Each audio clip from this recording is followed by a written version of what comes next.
Welcome to What If Sleep Storian, soft-spoken tales to slow the day's thoughts and carry you toward peaceful sleep. Before we begin, tell me where in the world you're listening from tonight, and, if you wish, what's on your mind. I read every note and love keeping quiet company across distances. If this brings you peace, a like and subscribe will help me make more night-bound stories. And if you'd like to support even further, you can buy me a coffee through the link in the description. Now, settle in, get comfortable, and breathe with me as we begin. The rain tapped gently against the window panes of 221B Baker Street, each drop creating a soft, almost musical patter that filled the cosy sitting room with its soothing rhythm. The scent of pipe tobacco hung in the air, mingling with the earthy aroma of the crackling fire that cast long, dancing shadows across the Persian carpet. Sherlock Holmes sat motionless in his armchair, his slender fingers steepled beneath his chin, eyes half closed as if in meditation. It was the letter on the side table that had captured his attention so completely. The envelope bore an unfamiliar postmark from the northern coast. Dr. John Watson observed his friend's contemplative silence from across the hearth, the evening newspaper rustling softly in his hands. The sitting room of their Baker Street lodgings had always been a sanctuary of sorts, a place where the chaotic pulse of London seemed to slow to a more manageable tempo. This evening in particular held a certain stillness, the kind that often preceded Holmes' most fascinating cases. Outside, the autumn fog pressed against the windows like a curious spectator, its tendrils occasionally illuminated by the amber glow of the gas lamps that lined the street below. "You've been studying that letter for nearly 20 minutes, Holmes," Watson finally remarked, folding his newspaper with deliberate care. "Might I inquire as to its contents, or would that disturb your chain of thought?" Holmes's eyes flickered open, a faint smile playing at the corners of his lips. "My dear Watson, your curiosity is both expected and welcome. Indeed, I've been contemplating a most peculiar correspondence from a Reverend Thornton of Whitby." He reached for the letter, the paper rustling softly as he unfolded it once more. "It seems our clerical friend has encountered a series of deaths that defy conventional explanation." Watson leaned forward in his chair, his interest piqued. The leather creaked gently beneath him as he set aside his newspaper. "Whitby? The coastal town in Yorkshire?" "The very same," Holmes confirmed, his voice carrying the soft, measured cadence that Watson had come to associate with the beginnings of their most intriguing adventures. "A picturesque harbour town nestled between the North Sea and the Yorkshire moors. Quite beautiful, I'm told, with its ruined abbey perched upon the eastern cliff, though I suspect its tranquil facade now conceals something far more sinister." The detective rose with fluid grace and crossed to the window, pushing aside the heavy velvet curtain to gaze out at the fog-shrouded street. The gas lamps created halos of golden light that seemed to float disconnected in the mist, like earthbound stars guiding lost souls through the London night. 3 deaths, Watson. Each victim was discovered at dawn, each drained of blood, each described as pale as marble, with expressions of unspeakable terror frozen upon their faces. Watson's medical instincts immediately engaged. Blood loss could indicate any number of causes, perhaps a skilled killer with knowledge of anatomy, or some form of exotic poisoning that presents with extreme pallor. Holmes turned, his silhouette backlit by the diffuse glow from the window. Indeed, those would be rational explanations. However, our good Reverend hints at something he dares not name explicitly in writing. Listen to this passage. He lifted the letter once more, and in the gentle glow of the firelight began to read. "Mr. Holmes, I hesitate to commit my darkest suspicions to paper, for fear they would be dismissed as the ravings of a superstitious mind. Yet I cannot ignore the whispers that travel through my parish like the very fog that rolls in from the sea. The fishermen speak of a dark ship that arrived during the great autumn storm 3 weeks past, a vessel that seemed to navigate the treacherous harbour entrance without pilot or crew visible upon its decks.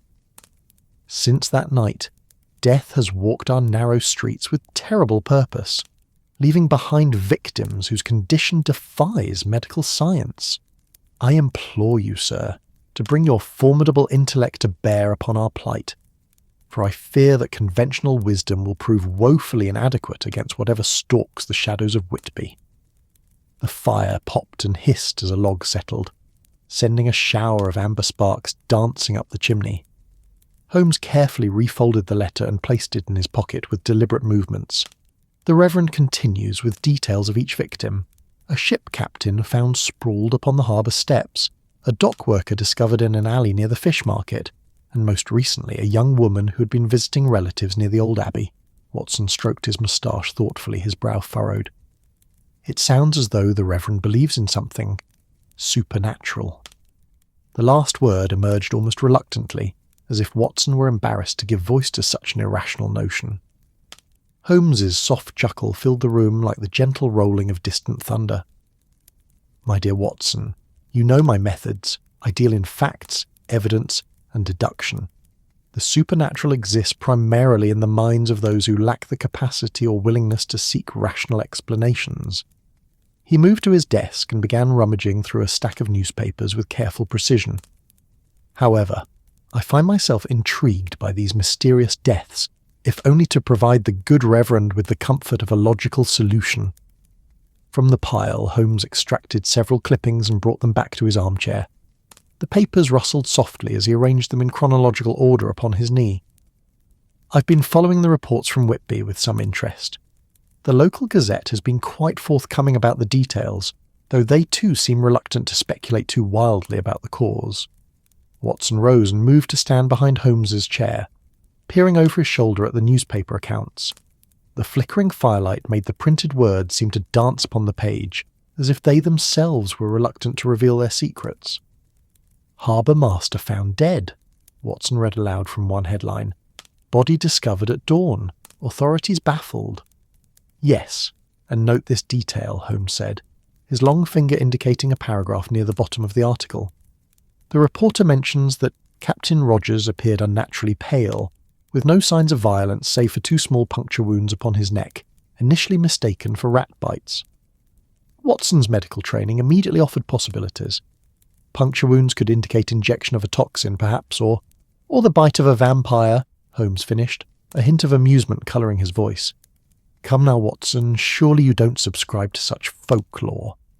Watson straightened, adjusting his waistcoat with a self-conscious gesture. "Of course not, Holmes. I merely meant to suggest that the wounds might be misleading.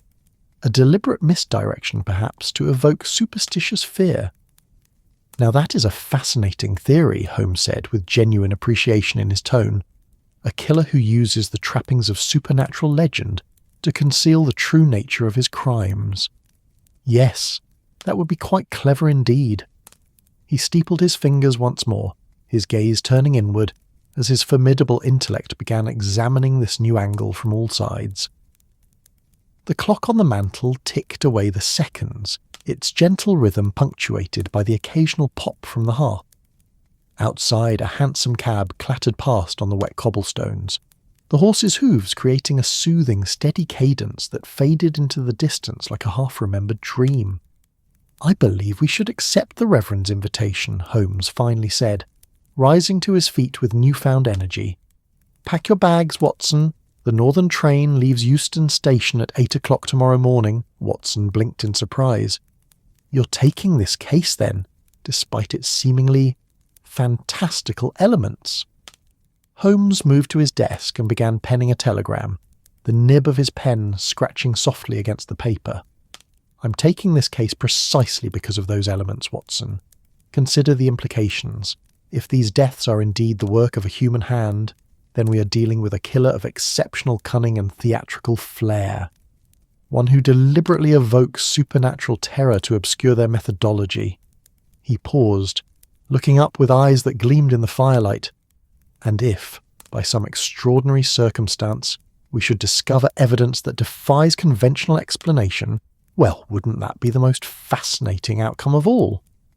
Watson could not help but smile at his friend's enthusiasm. Despite Holmes's reputation as a man of cold logic, Watson knew that beneath that analytical exterior beat the heart of an adventurer who relished the unknown and the unexpected. "Very well, Holmes. Whitby it shall be, though I hope you won't mind if I pack my service revolver alongside my medical bag." A most prudent precaution, Holmes agreed, returning to his telegram. "And perhaps bring your copy of the Principles of Pathology as well. We may need to consult it regarding unusual causes of extreme blood loss." As Holmes finished his telegram, Watson moved to the window and gazed out at the fog-shrouded street below. The gas lamps seemed dimmer now, their light struggling against the thickening mist. Somewhere in the distance a dog howled a long, mournful sound that seemed to echo the unspoken anxieties stirring within his chest. "I shall send this telegram to Reverend Thornton immediately, informing him of our impending arrival," Holmes said, folding the paper with precise movements. "And then I suggest we both get some rest. Tomorrow promises to be the beginning of a most unusual investigation." Watson turned from the window, pushing aside his vague sense of disquiet. "Do you have any theories yet, Holmes?" Holmes paused at the doorway, his tall, lean figure half illuminated by the corridor's gas lamp. "Several, Watson, but it would be premature to favour any one of them. Before theorising, we must gather data." His voice softened, taking on an almost hypnotic quality. "The journey north will give us ample time to study the shipping records and marine chronologies. I'm particularly interested in identifying this mysterious dark ship that arrived during the storm." After Holmes departed to send his telegram, Watson found himself alone in the sitting room, the gentle patter of rain against the windows his only companion. He picked up one of the newspaper clippings Holmes had left behind and studied the grainy illustration of Whitby harbour.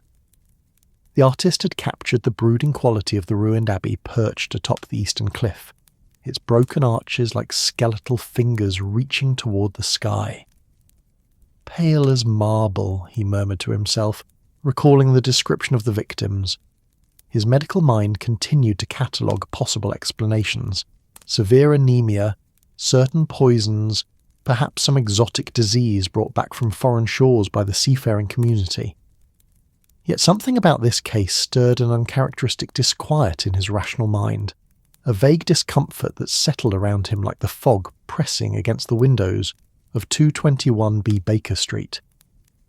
The fire had burned low, casting long wavering shadows across the room.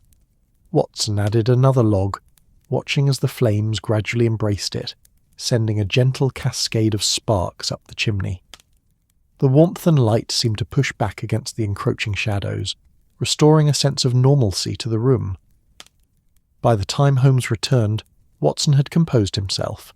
Whatever awaited them in Whitby, they would face it together, as they had faced countless dangers before. Holmes' unparalleled powers of observation and deduction, combined with Watson's medical knowledge and steady hand, had proven more than a match for the most cunning of adversaries. "All is arranged," Holmes announced as he re-entered the room, removing his damp coat and hanging it by the fire. "Reverend Thornton will meet us at the station." He rubbed his hands together before the flames, the firelight accentuating the sharp planes of his hawkish features. "I've also sent inquiries to the harbour master's office requesting shipping manifests from the past month. With luck, they'll be waiting for us upon our arrival." Watson nodded, rising from his chair. "I'll begin packing straight away. Though I must admit, Holmes, I'm curious about one thing. What made you take such immediate interest in this particular case? Surely you will receive dozens of letters describing peculiar circumstances." Holmes turned from the fire, a small, enigmatic smile playing across his lips. "Intuition, Watson. For all my insistence on logic and reason, I have learned to trust that quiet voice that occasionally whispers that a case is special." He moved to the bookshelf and selected a slim volume, its leather binding worn with age. "Besides, I have a particular interest in unusual phenomena, and death that walks from a ghost ship in the witching hours, leaving bloodless victims in its wake. I should think that qualifies as decidedly unusual." The detective opened the book, revealing the title page, Folklore and Myths of the North Yorkshire Coast. With deliberate care, he placed it in his travelling case. Knowledge of the local superstitions may prove useful in understanding the psychology of our quarry, if, indeed, Our villain is deliberately exploiting such beliefs. Watson watched as Holmes methodically prepared for their journey, selecting reference materials with careful consideration. Despite his friend's calm exterior, Watson could sense an undercurrent of excitement, the intellectual thrill that Holmes derived from puzzles that challenged his formidable intellect. "Rest well tonight, my friend," Holmes said softly, his eyes reflecting the dying embers of the fire. "Tomorrow we travel north to unravel the mystery of Whitby's bloodless dead." "I suspect we shall need all our faculties sharp and our spirits resolute for whatever awaits us there." As Watson bid Holmes good night and retired to his room, the rain continued its gentle percussion against the windows of Baker Street. The soft, rhythmic sound followed him into his dreams, gradually transforming into the distant roar of waves crashing against an unseen shore, and the whisper of an autumn wind moving through the ruins of an ancient abbey. The rhythmic clacking of the train's wheels against the rails created a hypnotic cadence that had lulled many passengers into slumber as the Northern Express wound its way through the verdant English countryside. Dr. John Watson, however, remained wide awake, his gaze fixed on the passing landscape as it gradually transformed from rolling farmlands to the rugged beauty of the Yorkshire moors. Beside him, Sherlock Holmes sat with his eyes closed, though Watson knew better than to assume his friend was sleeping. More likely, Holmes was organising his thoughts, cataloguing information, and constructing preliminary theories about the mysterious death that awaited their investigation. The sky outside their compartment window had steadily darkened throughout the afternoon, not merely from the advancing hour, but from gathering storm clouds that hung low and heavy over the horizon.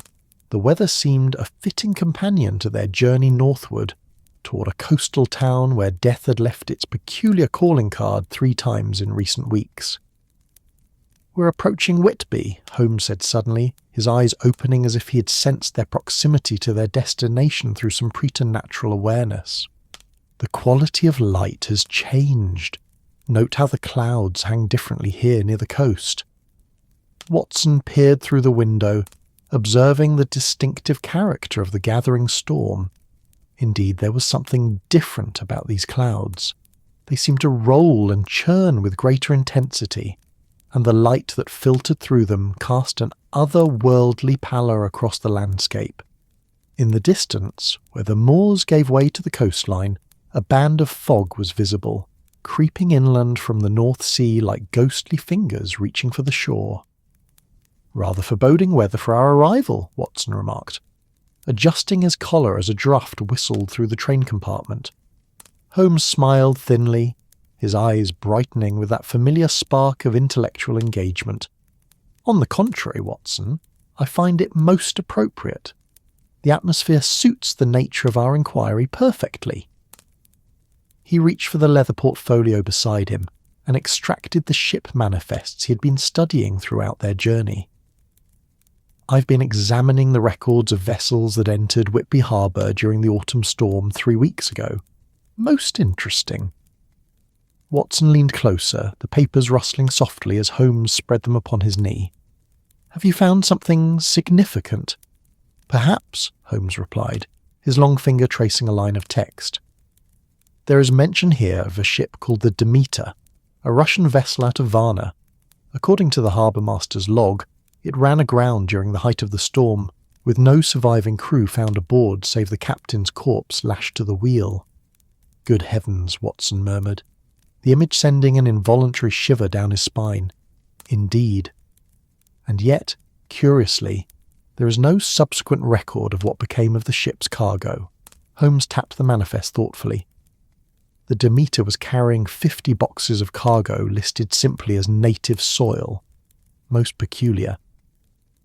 The train began to slow as it approached Whitby station, its whistle piercing the gathering gloom with a mournful cry.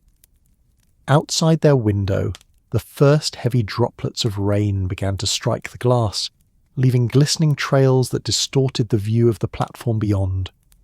Porters hurried to position themselves, collars turned up against the inclement weather, while a solitary figure in clerical garb stood waiting beneath the shelter of the station awning. "I believe that must be our Reverend Thornton," Holmes observed, gathering his papers and returning them to his portfolio with methodical precision. "Note the anxious way he scans each window of the train. He's been waiting some time, despite the worsening weather. As they collected their luggage and disembarked onto the rain-slicked platform, the clergyman approached with quick, nervous steps. Reverend Thornton was a man of middle years, his face careworn and pale, with deep shadows beneath his eyes that spoke of sleepless nights. His handshake, when offered, was firm but betrayed a slight tremor. "Mr. Holmes, Dr. Watson, you cannot imagine my relief at your arrival," he said, his voice carrying the soft cadence of the North Yorkshire coast.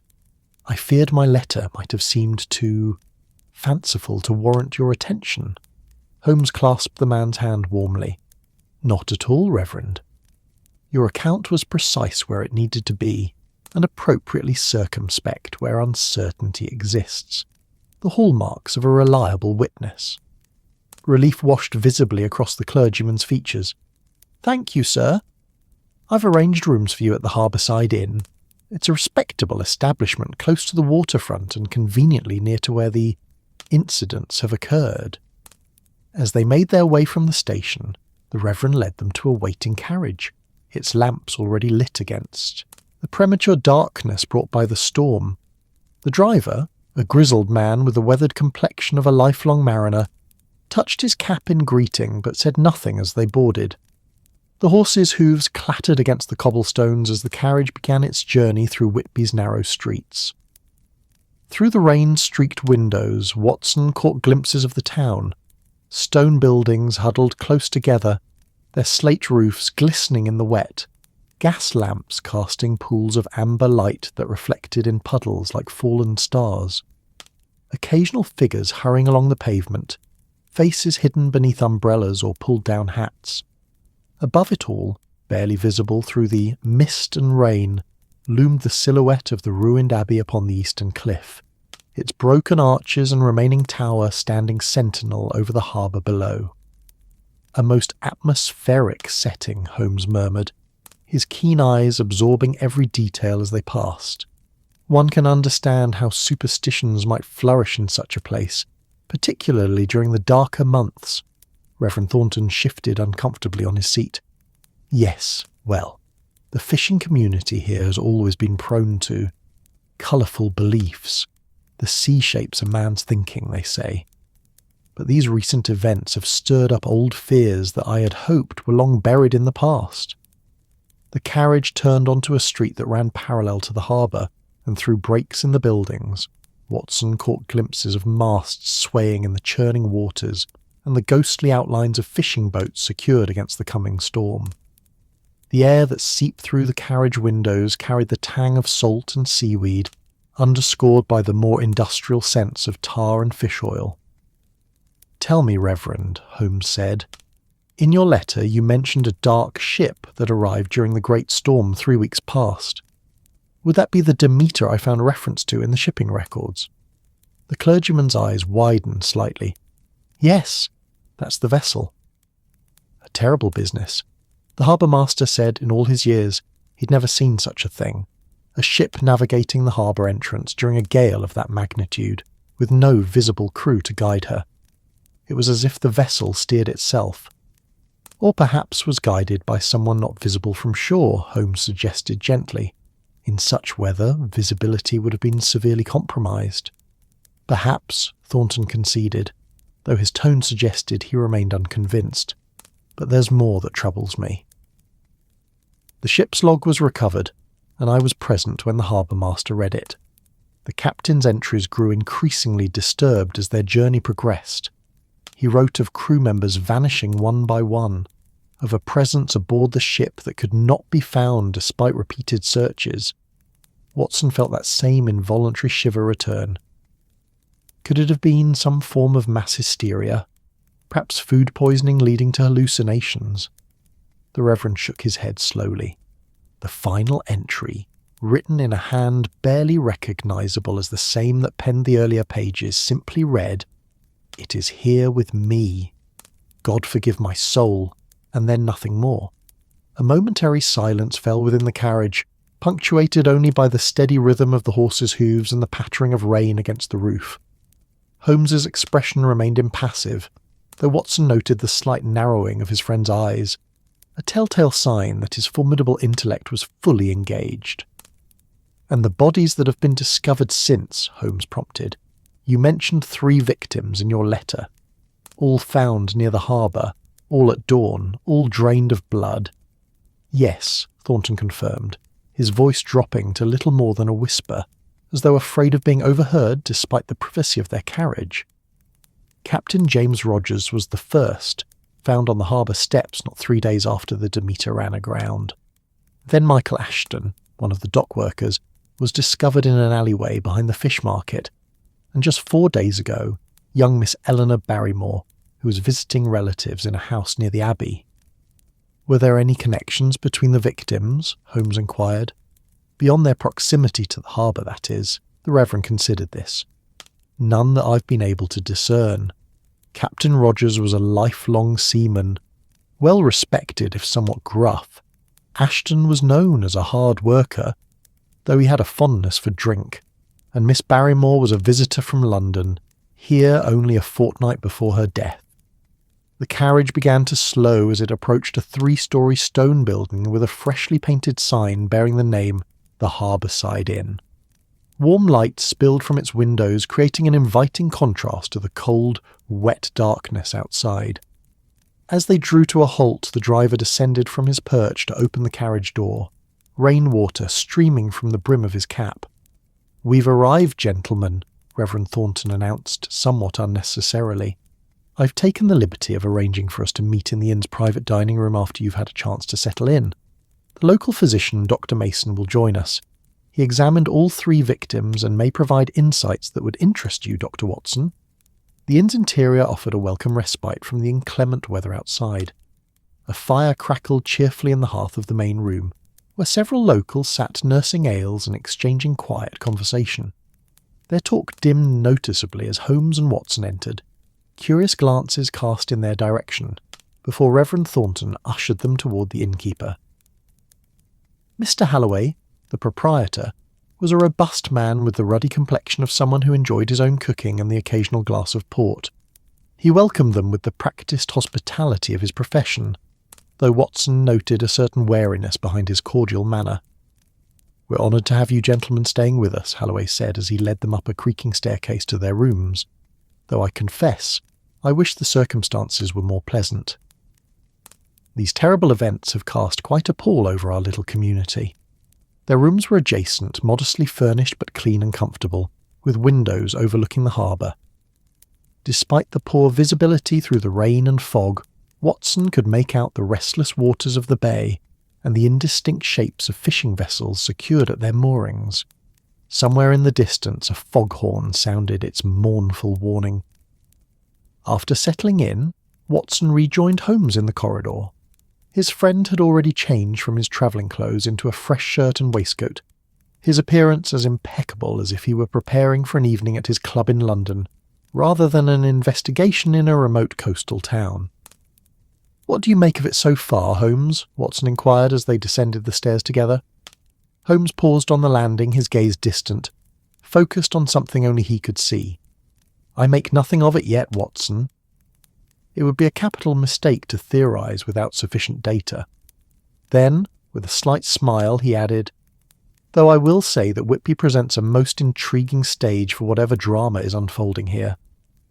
The inn's private dining room was a small chamber adjacent to the main room, simply furnished with a rectangular oak table and 6 chairs. A modest fire burned in the grate, and oil lamps provided a warm, if somewhat inadequate, illumination. Reverend Thornton was already seated, engaged in quiet conversation with another man whom Watson presumed to be Dr. Mason. The physician rose as they entered, extending his hand in greeting. He was older than Watson had expected, perhaps in his early 60s, with thinning silver hair and spectacles that magnified his pale blue eyes. His hand, when Watson clasped it, was cool and dry, with the slightly calloused fingertips characteristic of his profession. "Dr. Mason, a pleasure," Watson said warmly. I understand you examined the victims of these puzzling deaths." "That I did, Dr. Watson," Mason replied, his voice carrying the distinctive burr of a Yorkshire native, though puzzling hardly begins to describe what I encountered. He gestured for them to be seated, waiting until they were all comfortable before continuing. "In 40 years of medical practice, I've never seen anything quite like it." Holmes leaned forward slightly, his keen gaze fixed on the elderly physician. "Perhaps you could describe your findings in detail, Doctor, beginning with the condition of the bodies when they were discovered." Dr. Mason nodded, removing his spectacles to polish them with a handkerchief, a gesture Watson recognised as one he himself often employed when gathering his thoughts. The first victim, Captain Rogers, was found on the harbour steps at dawn by a young lad delivering fish to the morning market.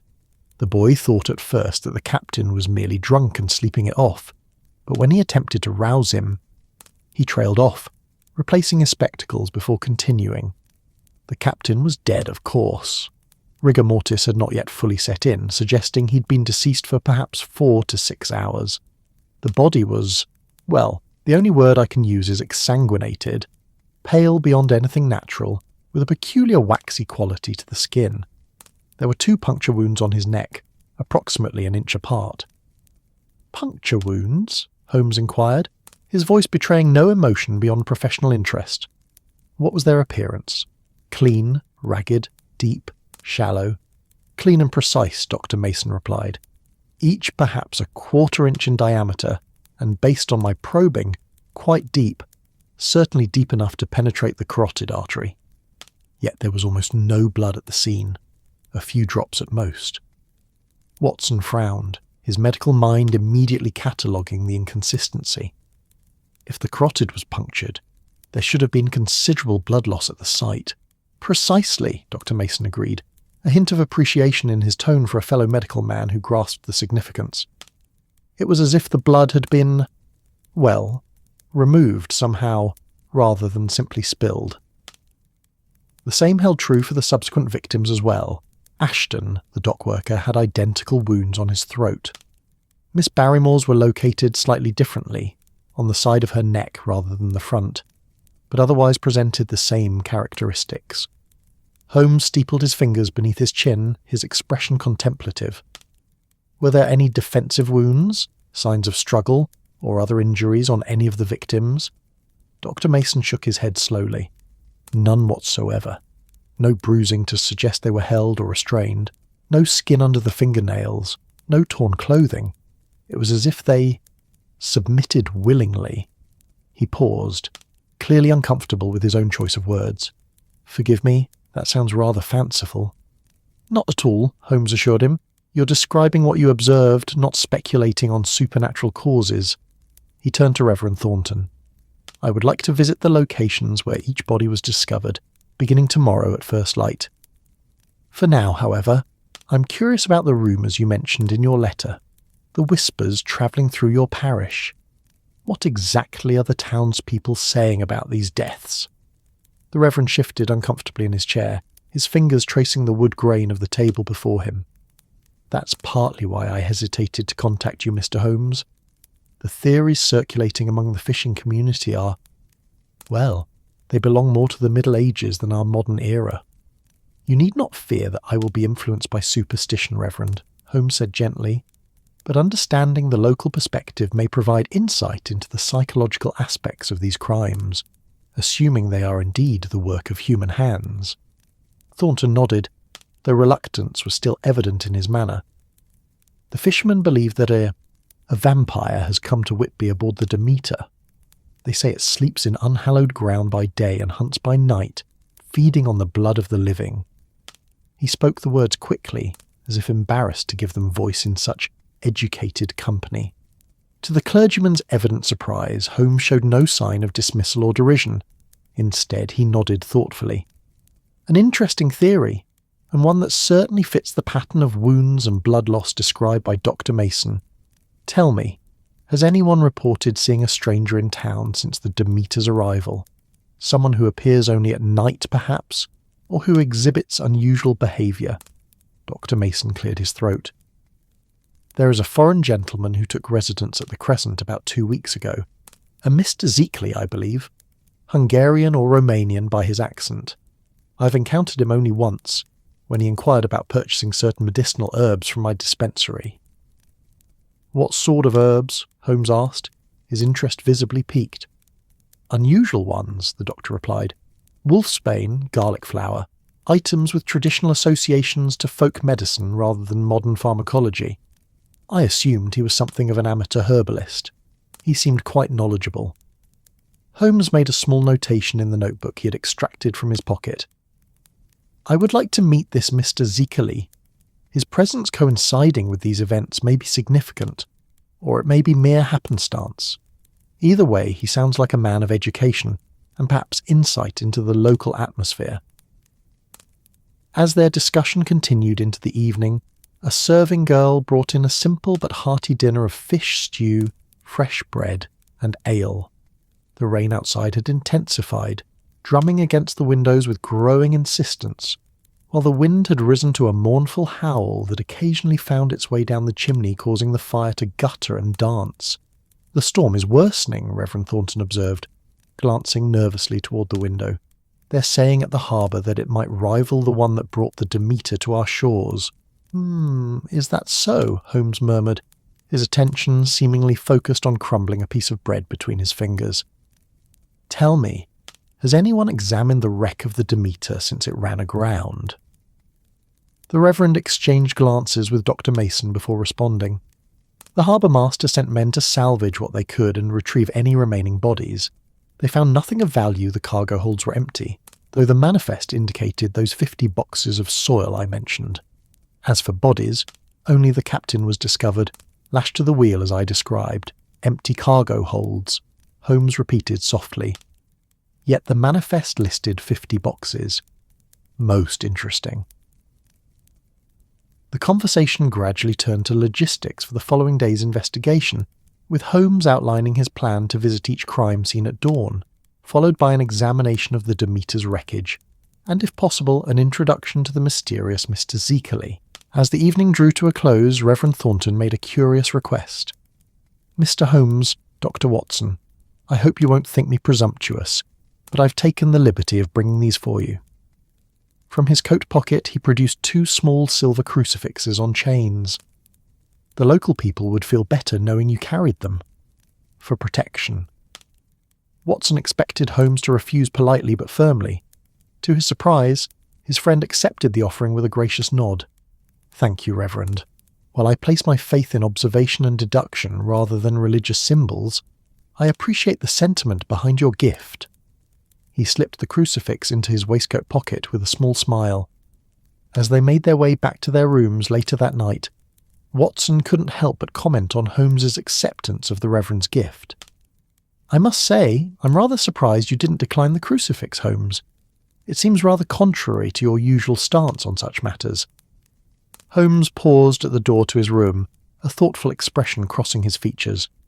My dear Watson, when in Rome, one should respect local customs.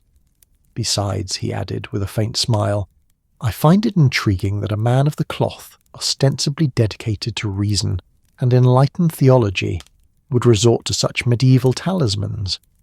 It speaks to the genuine fear gripping this community, a fear we would do well to understand if we are to solve this mystery. With that, Holmes bid Watson good night and retired to his room. Left alone in the corridor, Watson found himself strangely reluctant to enter his own chamber. The wind continued to howl outside, and somewhere in the distance he could hear the rhythmic crashing of waves against Whitby's seawall. He fingered the small silver crucifix in his pocket, feeling somewhat foolish for the comfort it provided.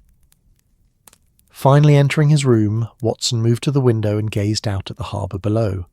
The fog had thickened substantially, reducing the gas lamps along the waterfront to dim, diffuse glows that seemed to float disconnected in the misty darkness. The silhouette of the Abbey on the cliff was barely visible, a darker shadow against the night sky, its ruined arches like skeletal fingers reaching upward. As he turned away to prepare for bed, a movement caught his eye, a pale shape moving through the fog along the harbour wall. Watson leaned closer to the glass, straining to discern details through the rain-streaked pane. For a moment, he thought he saw a tall, dark-clad figure standing utterly still, facing toward the inn. Then a gust of wind swirled the fog, and when it cleared momentarily, the figure was gone. Imagination, Watson told himself firmly as he drew the curtains closed. The product of Gothic surroundings, grim conversation, and the suggestive power of local superstition. Yet as he laid his head upon the pillow, listening to the storm rage outside, he found himself remembering Holmes's words. It would be a capital mistake to theorize without sufficient data. The question that troubled him as he drifted towards sleep was simple. What if the data, when fully gathered, pointed towards something beyond the reach of conventional explanation? What then? The morning dawned with the reluctant grey light peculiar to the Yorkshire coast in autumn, the sun a pale disk barely visible through lingering mist. The storm had passed during the night, leaving in its wake a hushed quality to the air, as if the town itself were holding its breath. Holmes was already dressed and waiting in the small breakfast room of the inn when Watson descended shortly after 6 o'clock, his medical bag in hand. Watson. Excellent timing. Holmes greeted him, setting aside the local newspaper he'd been perusing. I trust you slept well despite the storm's efforts to keep all of Whitby awake. Watson suppressed a yawn as he took the seat opposite his friend. Well enough, though I confess to some rather peculiar dreams. Something about this place seems to seep into one's subconscious. Indeed, Holmes agreed, pouring a cup of tea for Watson from the pot that sat steaming between them. Whitby possesses a certain atmospheric quality conducive to imagination. One can understand how it might nurture superstition among those already inclined towards such thinking. The breakfast was simple, but hearty. Fresh eggs, thick slices of bacon, and bread still warm from the oven. As they ate, Holmes outlined his plan for the day, his voice low to avoid being overheard by the few other early risers scattered around the room. We'll begin at the harbour steps where Captain Rogers was discovered, then proceed to the alleyway near the fish market where they found the dock worker. If time permits before our meeting with Mr. Zeakley at 11, we'll also examine the location near the Abbey where Miss Barrymore met her unfortunate end. Watson nodded, spreading marmalade on a piece of toast with methodical precision. And what of the Demeter? Do you still wish to inspect the wreckage? Most definitely, Holmes replied, his eyes brightening with that familiar spark of intellectual curiosity. The harbour master has arranged for us to view what remains of it this afternoon, weather permitting. I'm particularly interested in the cargo hold that supposedly contained 50 boxes of soil, all of which have mysteriously vanished. They finished their breakfast in companionable silence, each lost in his own thoughts about the investigation ahead. Outside, the town was beginning to stir, the sounds of cartwheels on cobblestones and the distant calls of fishermen drifting through the partially open window. The smell of the sea permeated everything, a briny, organic scent underscored by notes of tar and smoke. Reverend Thornton met them at the entrance to the inn, his clerical collar stark white against the black of his coat, his expression one of barely suppressed anxiety. "Good morning, gentlemen. I hope you're both prepared for a rather sombre tour of our town." Holmes adjusted his hat against the light drizzle that had begun to fall. "Lead on, Reverend. I assure you Dr. Watson and I have observed far worse in our years of investigating London's darker corners." The harbour in daylight presented a different aspect than it had through the rain-streaked windows of the previous evening. Fishing boats gently rode the swells, their colourful hulls a stark contrast to the grey waters beneath them. Gulls wheeled overhead, their harsh cries punctuating the methodical sounds of the working waterfront, the creak of ropes, the clank of chains, the shouts of men unloading the night's catch. "The steps are just there," Thornton indicated, pointing to a wide stone stairway that descended from the harbour wall to the water's edge. Captain Rogers was found on the third step from the bottom, positioned as if he had been attempting to ascend but collapsed. Holmes moved immediately to the location, his keen eyes scanning the stone steps and surrounding area. Though 2 weeks had passed since the discovery, He examined the spot with the same intensity he would have shown at a fresh crime scene. Watson observed his friend's methodology with familiar admiration, the way Holmes would occasionally drop to his knees to study the stone more closely, or run his fingers along the edge of a step, or simply stand motionless, absorbing the location from various angles. "Interesting," Holmes murmured after several minutes of examination. "There are traces of unusual soil in the crevices between these stones. Not local, I think." He scraped a small sample into a glass vial produced from his pocket, corking it carefully before returning it to his coat. "You can determine that the soil isn't local merely by looking at it?" Thornton asked, his scepticism evident. Holmes offered a thin smile. "The composition appears different from what I've observed elsewhere in the town. It's unusually dark and has a distinct granular quality. Laboratory analysis will tell us more, of course." They proceeded next to the alleyway behind the fish market where Michael Ashton's body had been discovered. The narrow passage between two buildings was damp and malodorous, the cobblestones slick with what Watson hoped was merely seawater. Here, Holmes repeated his meticulous examination, paying particular attention to the walls on either side of where the body had lain. "No signs of a struggle," he observed, running his gloved hand along the rough stone. "No scrape marks to suggest the victim was pushed or dragged against these surfaces." He paused, crouching to examine a barely perceptible dark stain on the cobblestones, and remarkably little blood for a wound that supposedly penetrated the carotid artery. Their final stop was the location where Eleanor Barrymore had been found, a secluded spot on the path leading up to the Abbey ruins. The place was eerily beautiful, with wildflowers growing among the long grasses and the ancient stones of the Abbey visible above them, silhouetted against the clearing sky. Below, the entire harbour spread out in panoramic splendour, the town's red-tiled roofs descending in tiers toward the sea. "She was discovered here by an early morning walker," Thornton explained, indicating a flat area just off the path. "The poor woman was laid out as if sleeping, her hands crossed over her chest. Were it not for the wounds on her neck and the unnatural pallor of her skin, one might indeed have thought she was merely at rest."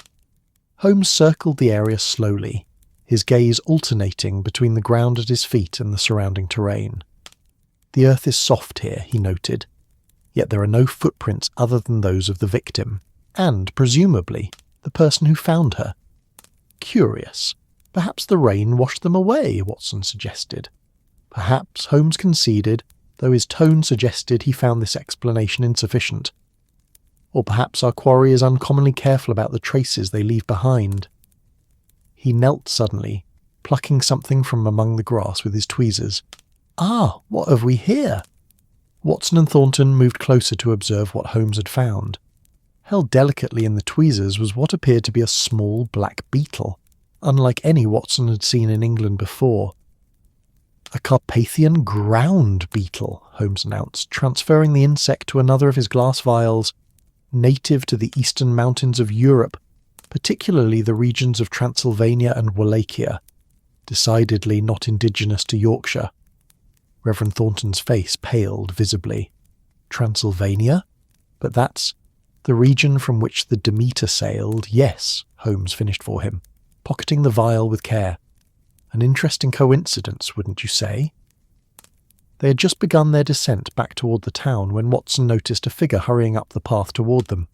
One of the young boys from the inn, his cap askew from his rapid ascent. "Mr. "Holmes, sir," the lad called, slightly breathless. "Mr. Alloway sent me to find you. Says there's a gentleman who arrived at the inn asking for you most urgent-like. A foreign gentleman he is." Holmes glanced at his pocket watch. "Our appointment with Mr. Seekley isn't for another hour. How intriguing." "Begging your pardon, sir, but it ain't Mr. Seekley," the boy corrected. "This gentleman says his name is Professor Van Helsing, sir. From Amsterdam, he says." Holmes and Watson exchanged a look of mutual surprise. "Van Helsing," Watson repeated. "Did he state his business?" The boy shook his head. "Only that he'd come in response to the Reverend's telegram and needed to speak with you straight away." All eyes turned to Thornton, whose expression had transformed from mere surprise to utter confusion. "I sent no telegram to anyone in Amsterdam," he protested. "I wouldn't even know whom to contact there." "Curiouser and curiouser," Holmes murmured. his eyes bright with interest. "Well, it would be impolite to keep our mysterious professor waiting. Shall we, gentlemen?" They made their way back to the harbourside inn at a brisk pace, the boy leading them through several shortcuts that bypassed the busier streets. Watson found himself oddly apprehensive about this unexpected visitor. If Thornton hadn't contacted anyone in Amsterdam, who was this Van Helsing, and how had he learned of their investigation? The inn's main room was relatively quiet at this hour, with only a few patrons nursing morning ales at the bar. Seated alone at a table near the fire was a man who immediately commanded attention despite his seemingly relaxed posture. He rose as they entered, revealing himself to be of medium height and sturdy build, with a distinguished air enhanced by his well-trimmed white beard and gold-rimmed spectacles. His attire was impeccable, a charcoal grey suit of European cut, with a waistcoat of subtle burgundy silk visible beneath his jacket. "Ah, Mr. Sherlock Holmes, I presume," the man greeted them in a voice carrying the distinctive accent of the Netherlands, extending his hand in welcome. "I am Professor Abraham Van Helsing, from the University of Amsterdam. It is a great honour to make your acquaintance at last." Holmes clasped the offered hand with a cordial nod. "Professor Van Helsing, I confess your arrival is unexpected.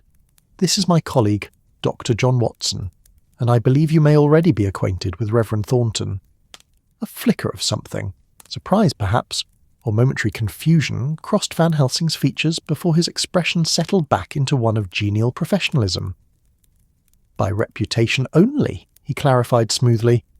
"I received the Reverend's telegram regarding the unusual deaths in Whitby, and came as quickly as transport would allow." Thornton stepped forward, his brow furrowed. "I'm afraid there's been some misunderstanding, Professor. I sent no telegram to Amsterdam." Van Helsing reached into his breast pocket and extracted a folded paper, which he handed to Thornton. "Then this message, bearing your name and the direction of St. Mary's Church, Whitby, is a forgery. Most peculiar." The Reverend examined the telegram with growing bewilderment. This appears to be my signature, yet I assure you, I did not send this. I wouldn't even know how to reach you, Professor." "How curious," Van Helsing remarked, seemingly untroubled by this revelation. "Perhaps someone else in your parish took the initiative. The telegram speaks of 3 deaths, victims drained of blood, with puncture wounds to the throat. It requested my expertise in obscure diseases." Holmes had been observing the exchange with keen interest, his sharp eyes missing nothing about their unexpected visitor. "You specialise in unusual medical conditions, Professor." Among other things, Van Helsing confirmed with a modest gesture. "My field encompasses various forms of rare blood disorders, particularly those with folkloric associations. I have published several monographs on the subject which have, perhaps, brought me to the attention of whoever sent that telegram." Watson's medical curiosity was immediately piqued. "Blood disorders with folkloric associations? That sounds fascinating, Professor. I'd be very interested to hear more about your research." Van Helsing smiled warmly. "It would be my pleasure, Dr. Watson. Perhaps over dinner this evening. For now, however, I hope I might impose upon you gentlemen to bring me up to speed on the current situation in Whitby. I've come all this way. It seems a shame to return to Amsterdam without at least offering whatever insights I might provide." Holmes glanced at Thornton, who still appeared troubled by the mysterious telegram, then back to Van Helsing. "Of course, Professor. Your expertise may indeed prove valuable. We were just completing our examination of the locations where the victims were found. Perhaps you'd care to join us for our next appointment. We're meeting with Mr. Zekerley at 11 o'clock. A curious expression flashed across Van Helsing's face at the mention of the name, so briefly that Watson might have imagined it had he not been watching the Professor closely. "Zekerley, you say?" Van Helsing repeated, his tone carefully neutral. "A Hungarian name, if I'm not mistaken. I would be most interested to meet this gentleman." They settled at the table, and Holmes signalled to the innkeeper for refreshments. As they waited, Holmes studied Van Helsing with that penetrating gaze Watson knew so well, the look that missed nothing, that catalogued every detail from the wear pattern on a man's cuffs to the calluses on his hands. "Tell me, Professor," Holmes began conversationally, How quickly did you depart Amsterdam after receiving the telegram? The dating suggests it was sent only 3 days ago. Van Helsing hesitated for the briefest moment before answering. I left immediately. The urgency of the message demanded no less. Fortunately, I was able to secure passage on a merchant vessel bound for Hull, and from there took the morning train to Whitby. Remarkably expeditious, Holmes observed mildly. The North Sea crossing alone typically requires at least 2 days, weather permitting. We had favourable winds, Van Helsing replied with a slight smile. And when time is of the essence, one finds ways to expedite travel. Their refreshments arrived. Tea for Holmes and Watson, a glass of red wine for Van Helsing despite the early hour. As the professor raised his glass in a small toast, Watson noticed something peculiar. A momentary aversion of Van Helsing's eyes from the silver croûte on the tray, as if the sight of it caused him some discomfort. "You mentioned monographs on blood disorders, Professor," Watson said, steering the conversation back to more medical matters. "I'd be most interested in your perspective on the victims here in Whitby. All 3 presented with extreme blood loss, and 2 small puncture wounds to the neck, yet with minimal blood at the scene." Van Helsing's expression grew serious. "What you describe, Dr. Watson, fits a very specific pattern, one I have encountered in my research across Eastern Europe. The locals there would have a name for it, a name modern science hesitates to employ, yet one that accurately conveys the nature of the condition." "And what name is that, Professor?" Holmes inquired, though something in his tone suggested he already anticipated the answer. Van Helsing met his gaze steadily. "Vampirism, Mr. Holmes." A weighted silence followed this pronouncement. Reverend Thornton shifted uncomfortably in his chair, while Watson felt a chill that had nothing to do with the room's temperature. Only Holmes remained impassive, his expression betraying neither belief nor scepticism. "I see," Holmes said finally. "And you believe these deaths in Whitby are the work of such a creature?" "I do not jump to conclusions without evidence," Van Helsing replied, a note of defensiveness creeping into his voice. "I merely observe that the pattern matches cases I have studied in Transylvania, Slovakia, and parts of rural Russia. The exsanguination, the puncture wounds, the absence of blood at the scene, these are hallmarks of a very specific predator. A predator you believe to be supernatural in nature," Holmes pressed, his tone neutral but probing. Van Helsing leaned forward slightly. "Mr. Holmes, I am a man of science, just as you are a man of reason. I do not ask you to accept folklore at face value. What I suggest is that there exists a condition, whether disease, mutation, or something not yet classified by modern taxonomy, that creates in its host certain distinctive characteristics. Among these are an aversion to sunlight, a dependence on blood for sustenance, and in some cases enhanced physical capabilities." "Fascinating," Holmes murmured, steepling his fingers beneath his chin. "You speak of these vampires as if they were a species to be studied, rather than monsters from peasant superstition." "Precisely." Van Helsing's eyes lit up with scholarly enthusiasm. The folklore grew from observation of genuine phenomena, distorted by fear and religious interpretation over centuries. My work attempts to separate fact from fiction, to understand the biological basis for what has been draped in supernatural trappings. Watson found himself both sceptical and intrigued. As a medical man, he was naturally resistant to explanations that ventured beyond the realm of established science. Yet there was something compelling about Van Helsing's rational approach to what most would dismiss as mere superstition. "You mentioned an aversion to sunlight," Watson noted. "All 3 victims here were found at dawn, suggesting they were killed during the night." "Yes, that fits the pattern," Van Helsing agreed. "The condition I study renders its host extremely photosensitive. Direct sunlight causes rapid cellular degradation, essentially burning the skin and eventually deeper tissues. Hence, these beings must hunt by night and seek shelter before dawn." Holmes had been watching Van Helsing intently throughout this exposition. Now he leaned back slightly, his expression thoughtful. "Tell me, Professor, in your experience, these are being intelligent, capable of planning, of strategy." "The most dangerous ones certainly are," Van Helsing replied gravely.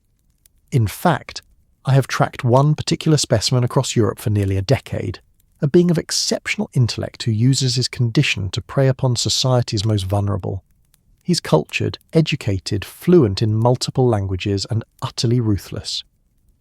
And you believe this individual might now be in Whitby? Thornton asked, his voice barely above a whisper.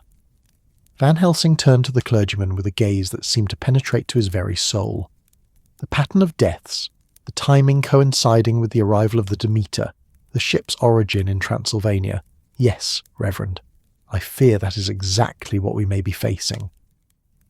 Before anyone could respond to this sobering assessment, the inn's door swung open, admitting a gust of chill air and a tall, elegant figure who paused dramatically on the threshold. The newcomer was a man of striking appearance, perhaps 50 years of age, with iron-grey hair swept back from a high forehead, aristocratic features, and eyes of such intense darkness that they seemed to absorb light rather than reflect it. His attire spoke of wealth and European tastes, a perfectly tailored suit of charcoal grey, a silk cravat secured with a ruby pin, and gloves of the finest kid leather. "Gentlemen, good morning," the man greeted them in a rich baritone that carried just a hint of an Eastern European accent. "I believe I am expected. Alexander Seekelly, at your service." Holmes rose smoothly to his feet, extending his hand in greeting. "Mr. Seekeley, a pleasure. I am Sherlock Holmes. These are my colleagues, Dr. Watson, Reverend Thornton, and Professor Van Helsing of Amsterdam." As introductions were made around the table, Watson observed a curious interaction between Seekeley and Van Helsing. The two men regarded each other with a strange intensity, like fencers assessing an opponent before the first thrust. Seekeley's handshake with the professor was notably briefer than with the others, and Watson could have sworn he saw a flash of recognition, or was it animosity, pass between them. "Van Helsing," Seekeley repeated, rolling the name as if tasting it. "The medical researcher, if I'm not mistaken. Your monograph on rare blood disorders is quite illuminating." "You've read my work, Mr. Seekeley?" Van Helsing inquired, his tone carefully neutral.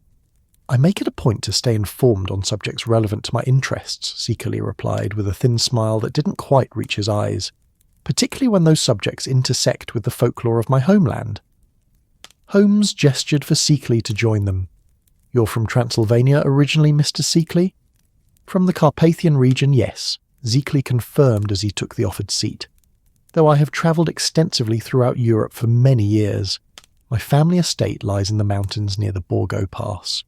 Beautiful country, though perhaps too isolated for modern tastes." "And what brings you to our humble Whitby?" Holmes inquired, signalling the innkeeper for another round of refreshments.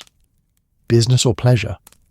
Seekeley removed his gloves with deliberate grace, revealing long, pale fingers adorned with a single signet ring of antique design. "A bit of both, Mr. Holmes. I am a collector of antiquities, particularly those with connections to European folklore. Whitby, with its ancient abbey and literary associations, holds several items of interest to my collection." "Literary associations," Watson repeated, puzzled. "The Abbey is featured prominently in contemporary fiction," Seekeley explained with a slight wave of his hand. "Works that draw upon local legends and superstitions. I find such cultural artifacts fascinating windows into the collective fears of a society." Throughout this exchange, Van Helsing had remained uncharacteristically silent, his gaze fixed on Seekeley with an intensity that bordered on impropriety. Now he leaned forward slightly, his voice low but clear. "You arrived in Whitby recently, Mr. Seekeley? Perhaps around the time of the great storm 3 weeks ago?" Seekeley turned to face the professor, one eyebrow raised in mild surprise at the directness of the question. "Indeed, Professor. My timing was rather unfortunate in that regard. My original plan was to arrive via private yacht, but the weather forced a change in arrangements. I came overland from London instead, just as the storm was abating." "How interesting," Van Helsing remarked, though his tone suggested he found it suspicious rather than merely curious. "And you've taken residence at the Crescent, I understand." "You seem remarkably well informed about my movements, Professor," Seekeley observed coolly. "Should I be flattered by your attention, or concerned?" The tension between the two men was palpable now, the air around the table seeming to crackle with unspoken hostility. Holmes, ever the diplomat when the situation required, smoothly intervened. "Mr. Seekerley, we're investigating several unusual deaths that have occurred in Whitby since the recent storm. As someone new to the area, you might offer a fresh perspective. Have you noticed anything out of the ordinary during your stay? Unusual people or activities, particularly after nightfall?" Seekerley considered the question, stroking his chin thoughtfully. "Nothing specific comes to mind, Mr. Holmes. Though I must admit I keep rather unusual hours myself. My research often keeps me working late into the night, and I find the pre-dawn hours especially conducive to creative thought." He smiled slightly, a habit that has occasionally raised eyebrows in more provincial settings. "And what exactly is the nature of your research, Mr. Seekerley?" Van Helsing interjected, his Dutch accent suddenly more pronounced. Seekerley regarded the professor with cool amusement. "Broadly speaking, cultural anthropology, Professor. More specifically, the evolution of folklore surrounding death and its various permutations across European cultures. The British Isles offer fascinating comparative studies to the traditions of Eastern Europe." As the conversation continued, Watson observed Holmes watching the interplay between Van Helsing and Seekerley with keen interest, his sharp eyes missing nothing. There was clearly some history between these two men, or at the very least a mutual recognition that extended beyond their brief introduction. Watson made a mental note to ask Holmes about his impressions once they were alone. The meeting concluded after another half-hour of carefully polite conversation, with Seekerley expressing his willingness to assist their investigation in any way possible before taking his leave. As the door closed behind him, Van Helsing released a long, slow breath, as if he had been holding himself in check through considerable effort. "That man," he said softly, almost to himself, "is dangerous beyond your imagination." Holmes raised an eyebrow. "You know Mr. Seekerley from somewhere, Professor?" Van Helsing hesitated, then shook his head. "Not directly, but I have encountered his type before. The aristocratic manner, the cultivated charm concealing something predatory beneath." He looked directly at Holmes, his expression deadly serious. "Mr. Holmes, I believe Alexander Seekerley may be the very being I have tracked across Europe, the vampire responsible for dozens of deaths from Budapest to Paris, and now, it seems, Whitby." Watson expected Holmes to dismiss this dramatic assertion. Instead, his friend merely nodded thoughtfully. "An interesting theory, Professor. One that will require substantial evidence, of course." Of course, Van Helsing agreed readily. "I would expect nothing less from the great Sherlock Holmes, and I assure you, evidence will be forthcoming if we survive long enough to gather it." The remainder of the morning passed swiftly as Holmes, Watson, and their newfound colleague Professor Van Helsing made their way toward the harbour-master's office. Reverend Thornton had excused himself to attend to parish duties, though Watson suspected the clergyman was also eager to distance himself from the increasingly disturbing direction their investigation had taken. The harbour-master, Captain George Hawkins, was a weathered man of 60 with the perpetually squinting eyes of one who has spent decades peering into salt spray and harsh sunlight. His office was a study in nautical efficiency, every chart, ledger, and tool in its designated place, the small space smelling pleasantly of pipe tobacco, and the beeswax used to polish the rich mahogany of his desk. "Mr. Holmes," Hawkins greeted them with a firm handshake. "An honour to meet you, sir. I've read Dr. Watson's accounts of your cases with great interest. Never thought our little Whitby would require your talents, but these past weeks have been unsettling, to say the least." Holmes introduced Van Helsing, explaining simply that the professor was a medical specialist with expertise relevant to their investigation. If Hawkins found the addition of a Dutch academic to their party unusual, he gave no sign of it, merely extending the same courteous welcome he had offered to Holmes and Watson. "I understand you wish to examine what remains of the Demeter," Hawkins said, reaching for his coat. "Not much left to see, I'm afraid." The storm that brought her in did a fair job of breaking her apart, and the tides have scattered much of the wreckage. but I've had my lads gather what survived intact in a warehouse near the East Pier. The walk to the warehouse took them along Whitby's bustling waterfront. Fishing boats bobbed at their moorings, crews busy mending nets or preparing for the evening's catch. The air was thick with the mingled scents of salt, fish and tar, while gulls wheeled overhead, their harsh cries echoing against the stone buildings that lined the harbour. Van Helsing walked slightly apart from them, his gaze frequently turning toward the eastern cliff where the Abbey ruins stood sentinel over the town. Several times, Watson caught the Professor making small, unconscious gestures that resembled abbreviated signs of the cross whenever certain buildings or alleyways came into view. "Your Professor Van Helsing seems rather on edge," Watson murmured to Holmes as they followed Hawkins. "One might almost think he expects to be attacked in broad daylight." Holmes nodded slightly, his voice equally low. "Our Dutch friend is a study in contradictions, wouldn't you say? He presents himself as a man of science, yet falls back on religious gestures when unsettled. Most interesting." "Do you believe his claims about Seekerley?" Watson asked. "The vampire theory seems rather fantastic, even considering the unusual nature of these deaths." "I believe in evidence, Watson," Holmes replied simply. "Thus far, the Professor's theory remains just that, a theory. Though I will say this for him, he appears genuinely convinced of what he's saying. Whether that conviction stems from genuine knowledge or some form of specialised delusion remains to be seen. The warehouse was a cavernous structure of weathered wood and corrugated iron, its interior dim despite the tall windows set high in the walls.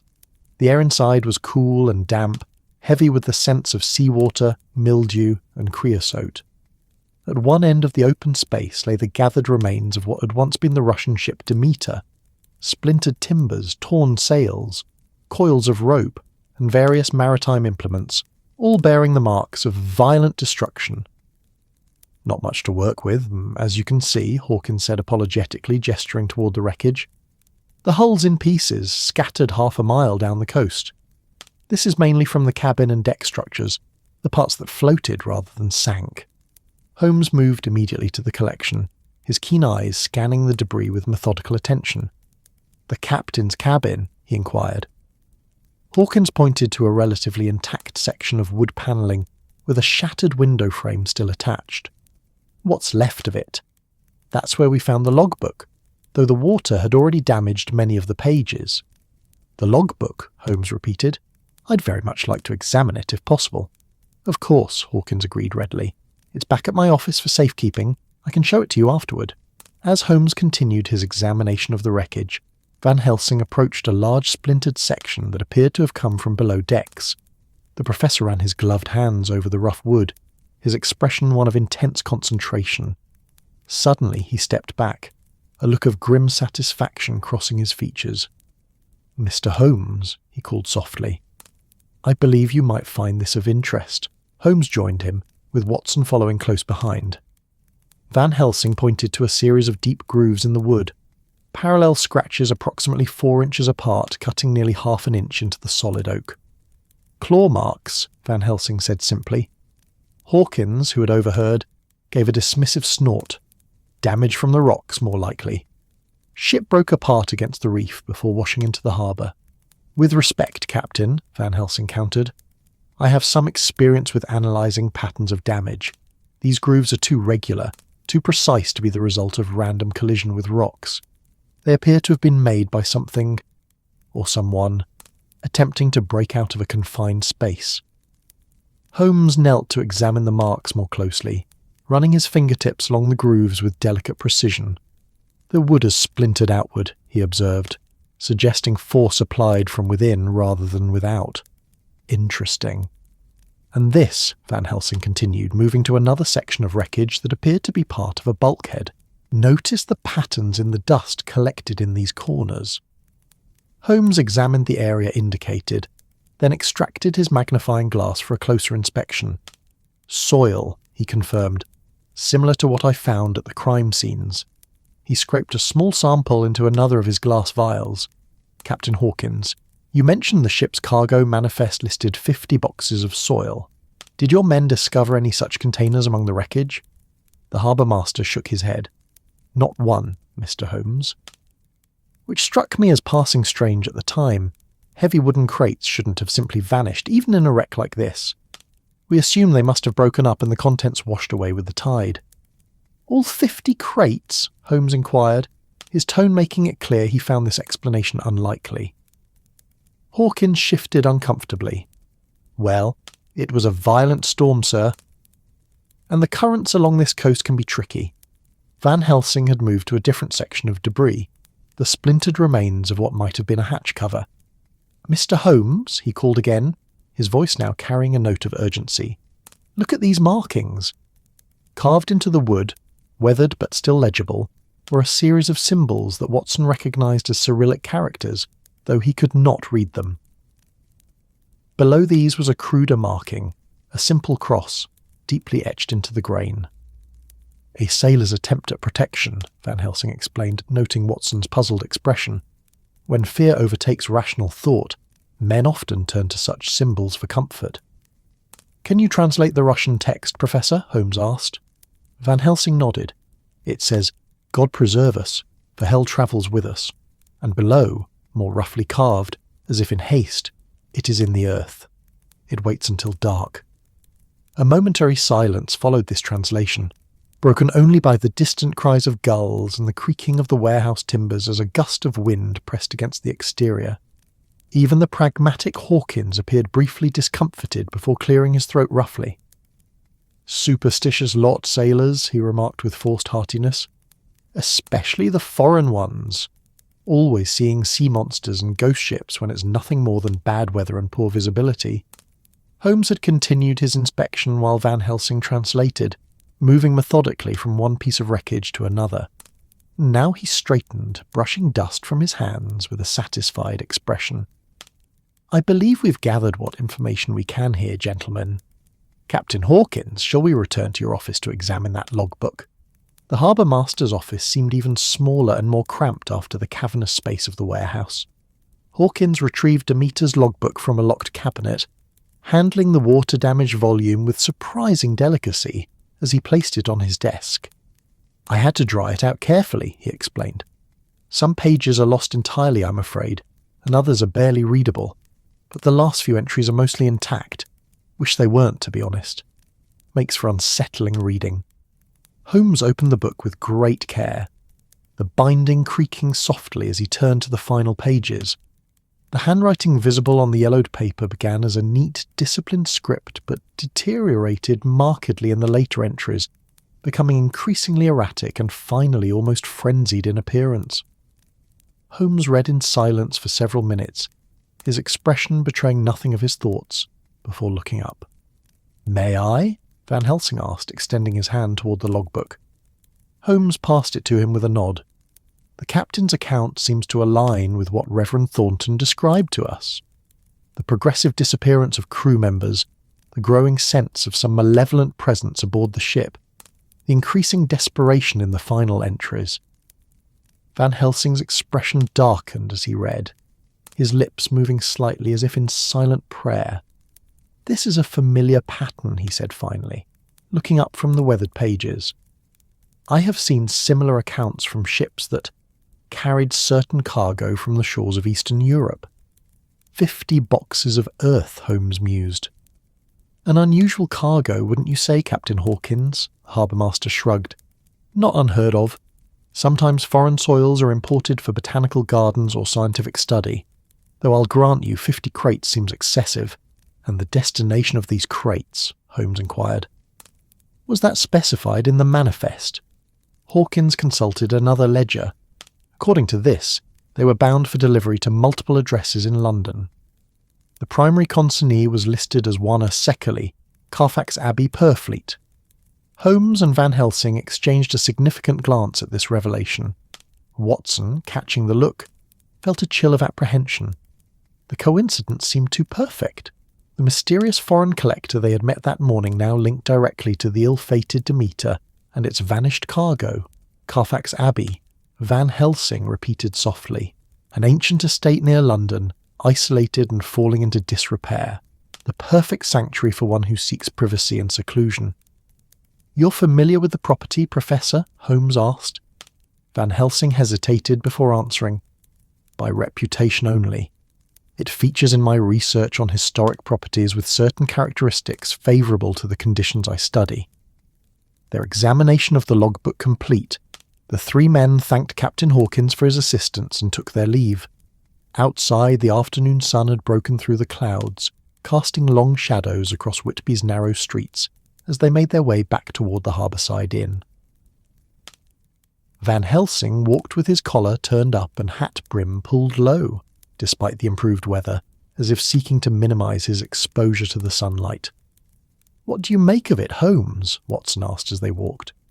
"The connection between Zekely and the Demeter seems significant. It certainly warrants further investigation," Holmes agreed, "though we must be careful not to leap to conclusions based on circumstantial evidence. The fact that Zekely was the intended recipient of cargo from the Demeter does not necessarily implicate him in the death that followed the ship's arrival." "With respect, Mr. Holmes," Van Helsing interjected, his voice low and intense, "the pattern is unmistakable to those familiar with it. The ship arrived under mysterious circumstances, the crew found dead or missing, the captain's log describing a growing terror aboard, the cargo of native soil vanished upon arrival. These are the hallmarks of a very specific type of incursion." Holmes regarded the professor thoughtfully. "You believe the 50 crates contained more than mere soil, then?" "The earth was merely the vessel," Van Helsing replied. "A necessary element for one of his kind when travelling across running water, which they cannot cross without such precautions. The soil from his homeland provides protection, sustenance of a sort, a connection to the place of origin. Each crate would have been destined for a different location, creating multiple sanctuaries across London where he could rest safely during daylight hours." "A fascinating theory," Holmes observed, his tone neither accepting nor dismissing the professor's explanation, one that would be substantially strengthened by physical evidence, of course. "The evidence surrounds us, Mr. Holmes," Van Helsing said with sudden passion. 3 deaths, victims exsanguinated, the precise wounds, the ship's log, the vanished cargo, all pointing to a conclusion that you resist not. Because the facts are insufficient, but because they lead to a truth your rational mind is unwilling to accept." Holmes stopped walking, turning to face Van Helsing directly. For a moment, Watson feared his friend might take offence at the professor's challenging tone. Instead, Holmes smiled slightly, a gleam of intellectual appreciation in his eyes. "On the contrary, Professor, I resist no conclusion that is supported by observable evidence. I merely insist that extraordinary claims require extraordinary proof. If these deaths are indeed the work of a vampire, as you suggest, then the physical evidence should reflect that reality, should it not?" Van Helsing seemed taken aback by Holmes's measured response. "Yes," he admitted, "it should. And I believe it does, if one knows how to interpret it correctly." "Then help me to see what you see," Holmes suggested, resuming their walk. "Educate me in the specific indicators that distinguish these deaths from those caused by more conventional means. As a man of science yourself, surely you appreciate the necessity of rigorous methodology." The subtle challenge in Holmes's words was clear, yet delivered with such diplomacy that Van Helsing could take no offence. The professor nodded slowly, a reluctant smile tugging at the corners of his mouth. "Well played, Mr. Holmes. Very well, I shall present my case methodically as befits a scientific inquiry. Tonight, if you are willing, I propose we conduct an experiment that may provide the proof you seek." "I look forward to it," Holmes replied cordially. "In the meantime, I suggest we return to the inn for a late luncheon. The investigation of supernatural matters, it seems, is no less taxing on the appetite than more mundane cases." The afternoon at the Harbourside Inn passed in scholarly discussion, as Van Helsing expounded upon his research into what he termed hematomania, a rare condition causing both physical and psychological changes in its victims, many of which aligned with vampire folklore. Holmes listened with evident fascination, occasionally interjecting with incisive questions that revealed his formidable intellect and wide-ranging knowledge, even on this esoteric subject.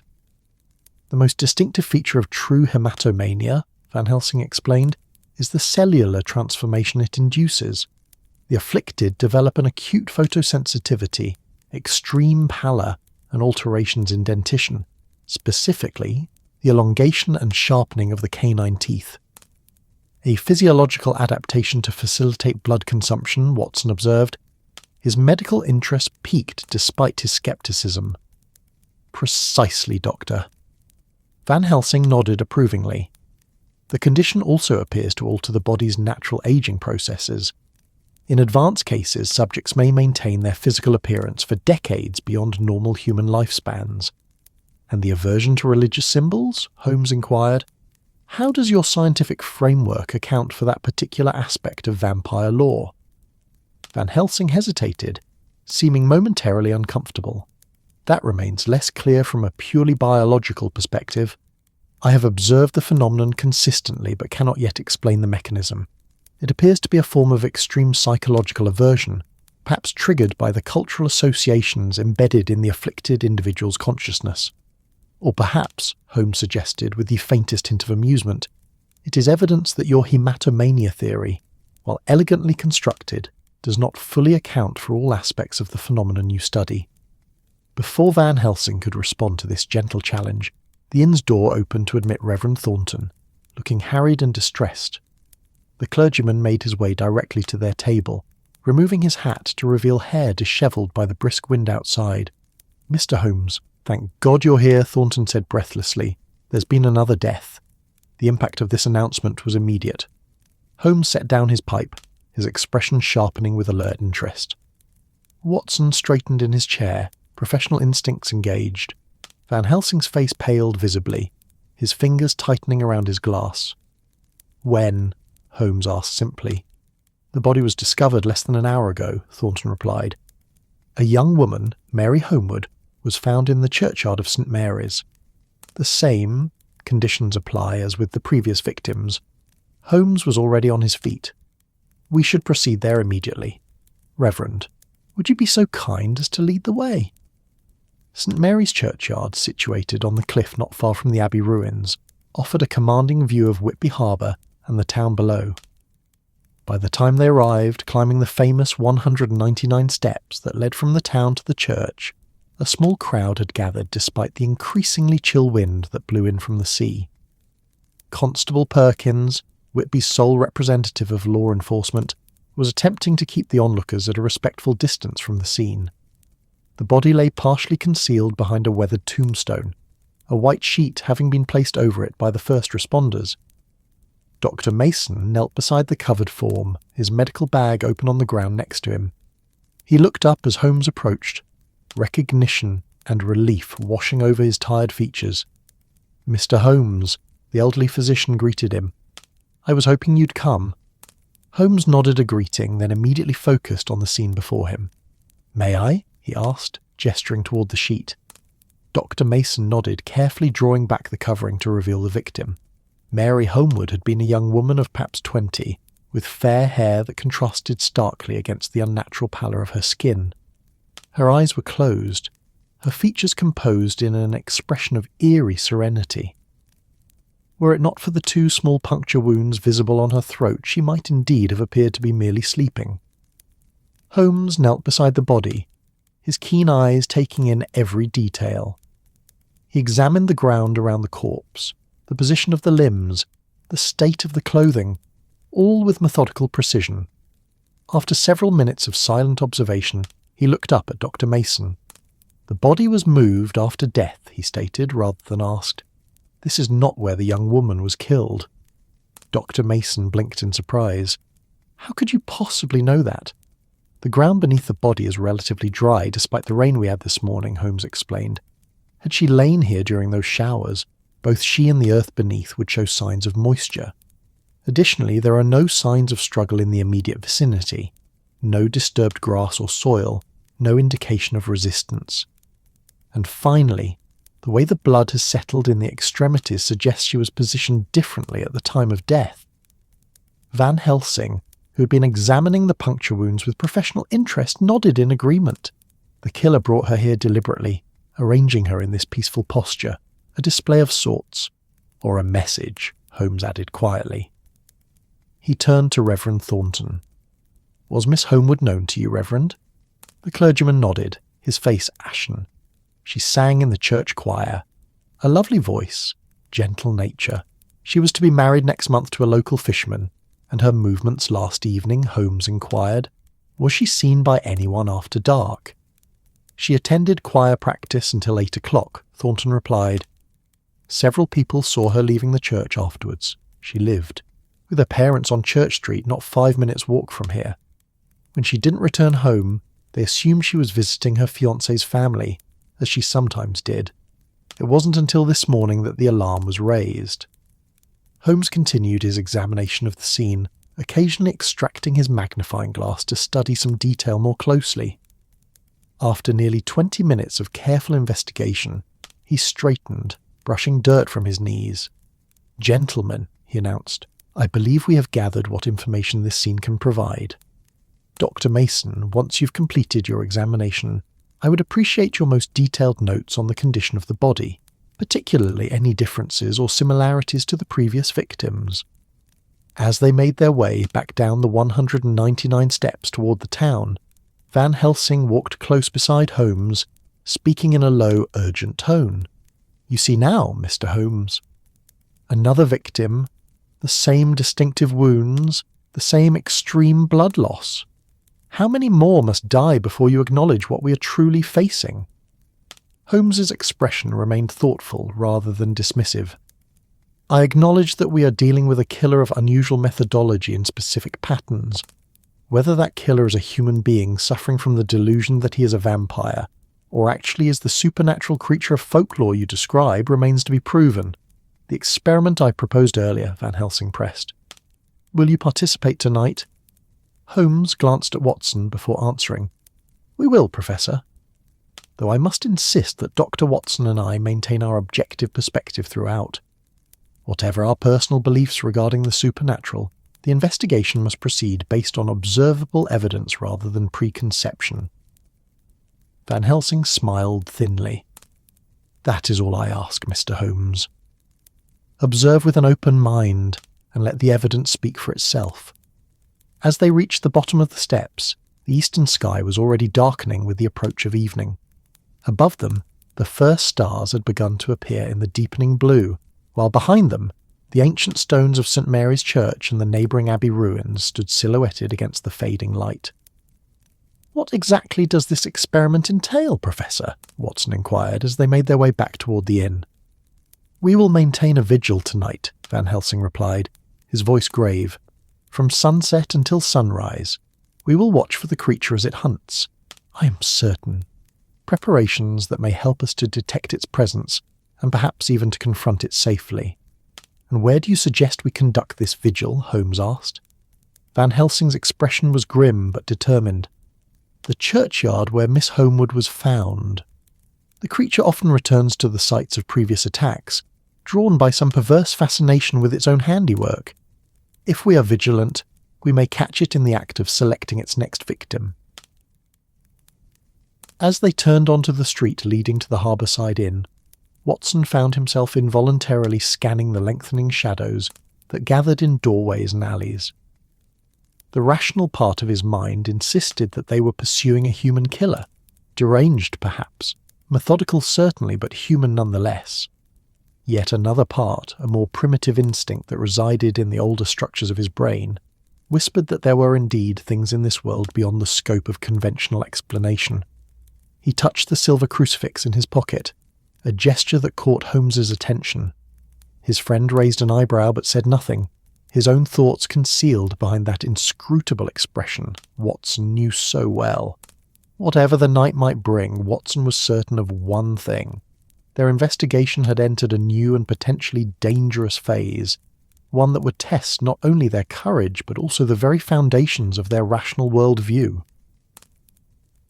The Harbourside Inn's dining room had grown crowded as evening approached, filled with local fishermen, a handful of autumn tourists, and a few commercial travellers discussing business over plates of hearty food. Holmes, Watson, and Professor Van Helsing secured a corner table somewhat removed from the general bustle, where their conversation might proceed with a measure of privacy. As they waited for their meal to arrive, Holmes withdrew a small notebook from his pocket and began to make precise notations, his pen moving swiftly across the page. Watson recognised this as his friend's method of organising his thoughts, creating a systematic record of observations and potential connections that might otherwise remain elusive. "I'm cataloguing the anomalies in our investigation thus far," Holmes explained, noting Watson's interested glance. The elements that align with Professor Van Helsing's theory, as well as those that might suggest alternative explanations. Van Helsing leaned forward slightly, his scholarly interest evident. "I would be most interested to hear your analysis, Mr. Holmes. What strikes you as particularly significant?" Holmes glanced up from his notebook.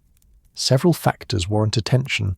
The puncture wounds on each victim's throat are remarkably consistent in size, depth, and spacing, suggesting either a mechanical device or extraordinary precision on the part of our culprit. The extreme blood loss without corresponding evidence at the scene indicates the blood was collected rather than merely spilled. The timing of the attacks, all occurring after dark with bodies discovered at dawn, establishes a clear pattern. "All consistent with vampirism," Van Helsing noted with grim satisfaction. "Or with a killer who wishes his crimes to be attributed to a vampire," Holmes countered smoothly. "We must not discount the possibility of deliberate misdirection." Their food arrived, a hearty lamb stew for Holmes and Watson, while Van Helsing had requested only bread, cheese, and a glass of red wine. Watson could not help but notice that the professor ate sparingly, seeming more interested in their conversation than in his meal. "There is another anomaly worth considering," Holmes continued after the serving girl had departed. "The victims thus far have no obvious connection to one another. A ship captain, a dock worker, two young women from different social circles. This suggests either random selection or a criteria for choosing victims that isn't immediately apparent to outside observers. The vampire selects based on opportunity and suitability," Van Helsing offered. "Those who are alone after dark, those whose disappearance might not be immediately noted, those whose blood calls to him in some primal way we don't fully understand." Watson frowned thoughtfully. "If we're dealing with a human killer rather than a supernatural creature, the random nature of the victims makes it difficult to establish a motive. Most murderers kill for clear reasons: passion, profit, revenge. What would drive someone to commit these particular crimes in this particular manner?" "An excellent question, Watson," Holmes nodded approvingly. "Which brings us to the most significant anomaly of all, the arrival of Mr. Zeekerley coinciding with both the Demeter's appearance during the storm and the subsequent deaths. A coincidence, perhaps, but one that stretches credulity." Van Helsing's expression darkened at the mention of Zeekerley's name.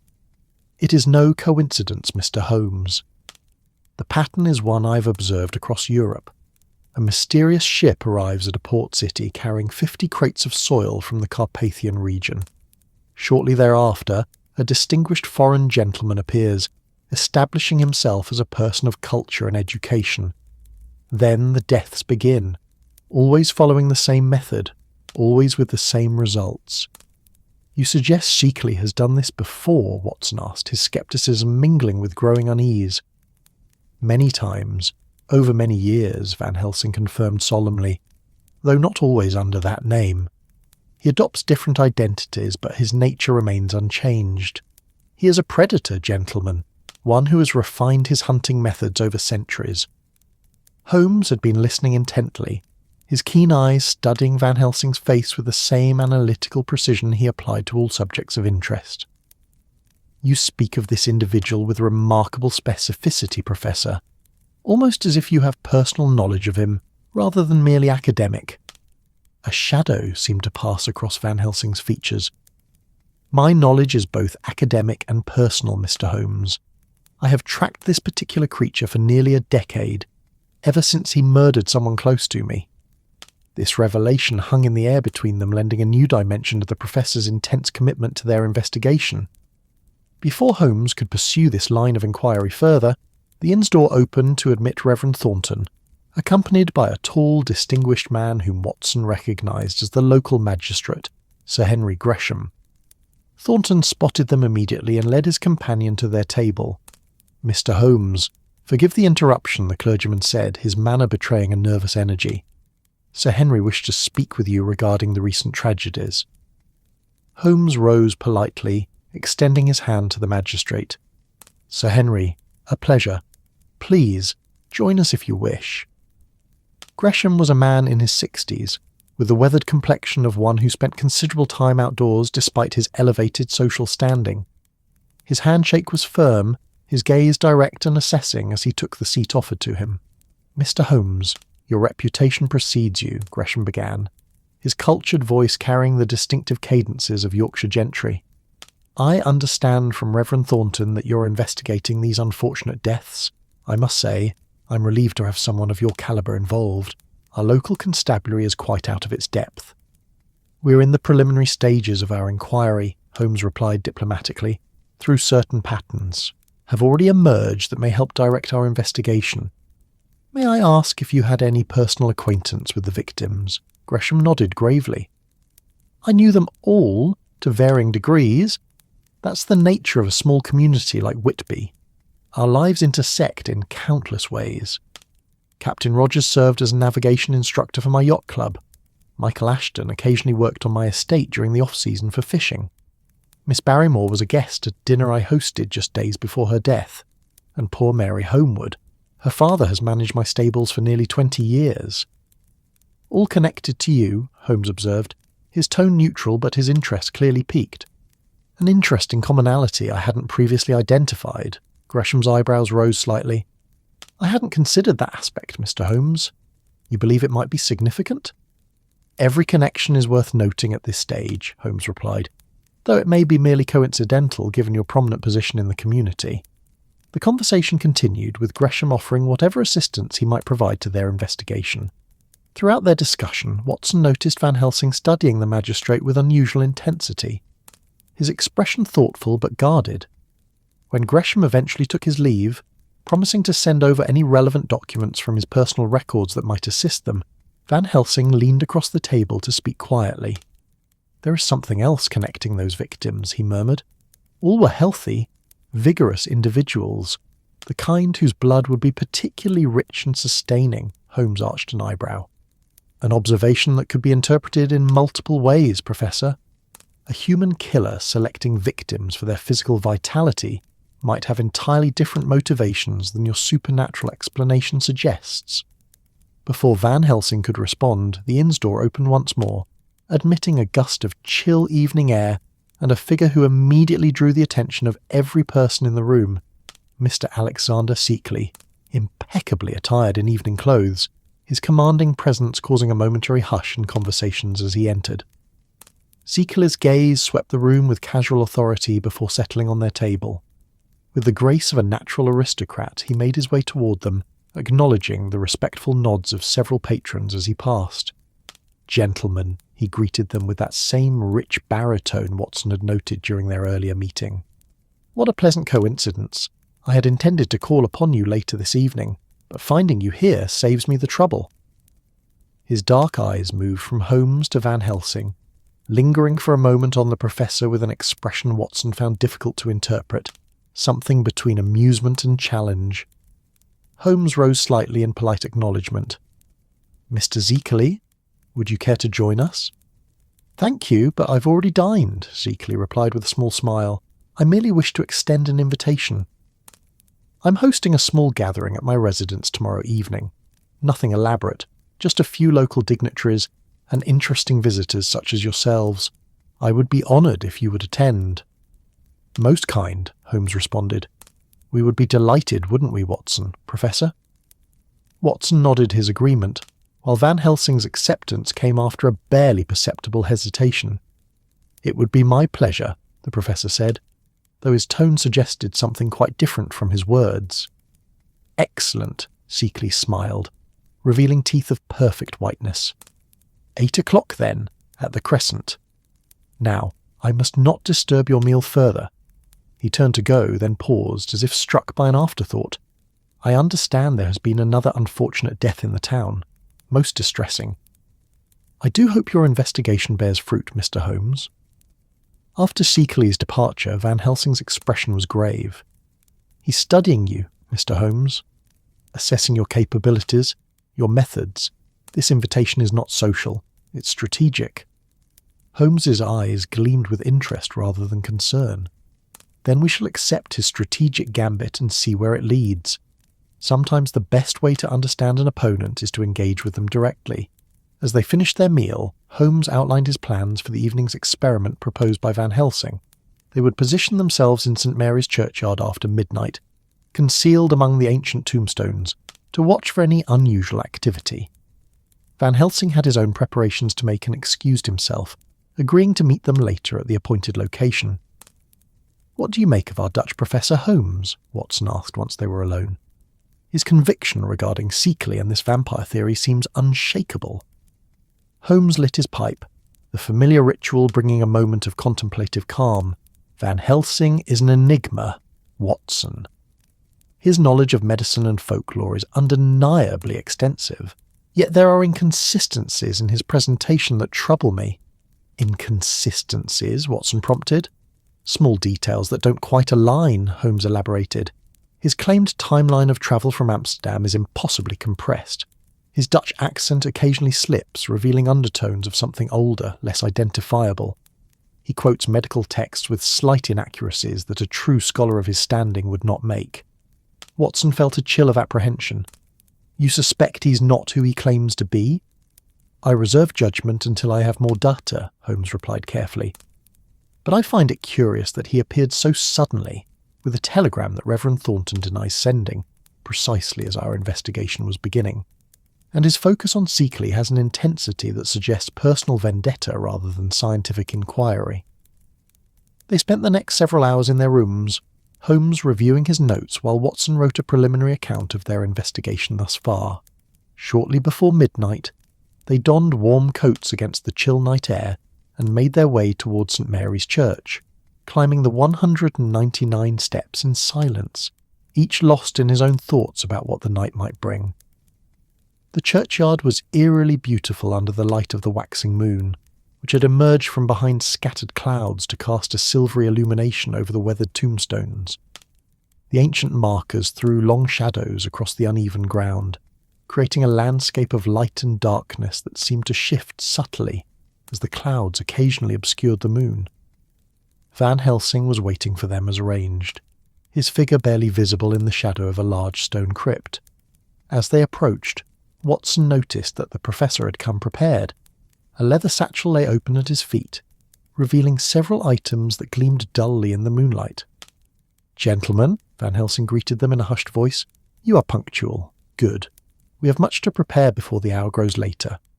From his satchel, the professor extracted 3 silver crucifixes similar to those Reverend Thornton had given them, but larger and more ornate.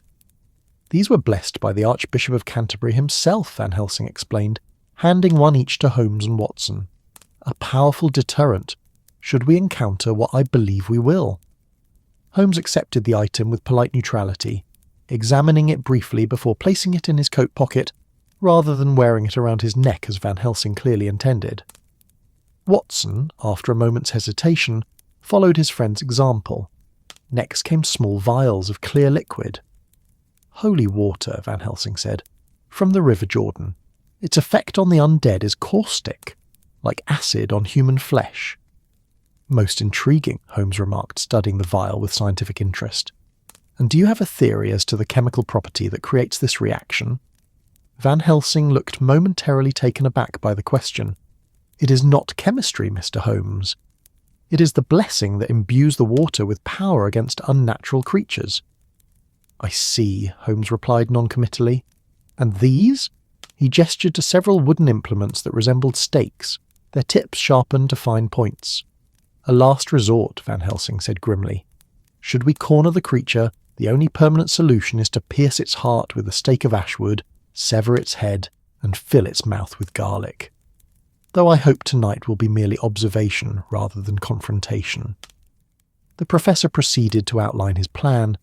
They would position themselves at various points around the churchyard, maintaining visual contact with each other while watching for any unusual movement or activity. If any of them spotted something suspicious, they were to signal the others with a small electric torch Van Helsing provided to each of them. "We maintain absolute silence," he instructed. "These creatures have preternaturally acute hearing, and under no circumstances should anyone leave their position alone, no matter what you see or hear. The vampire is cunning and may use illusion or misdirection to isolate potential victims.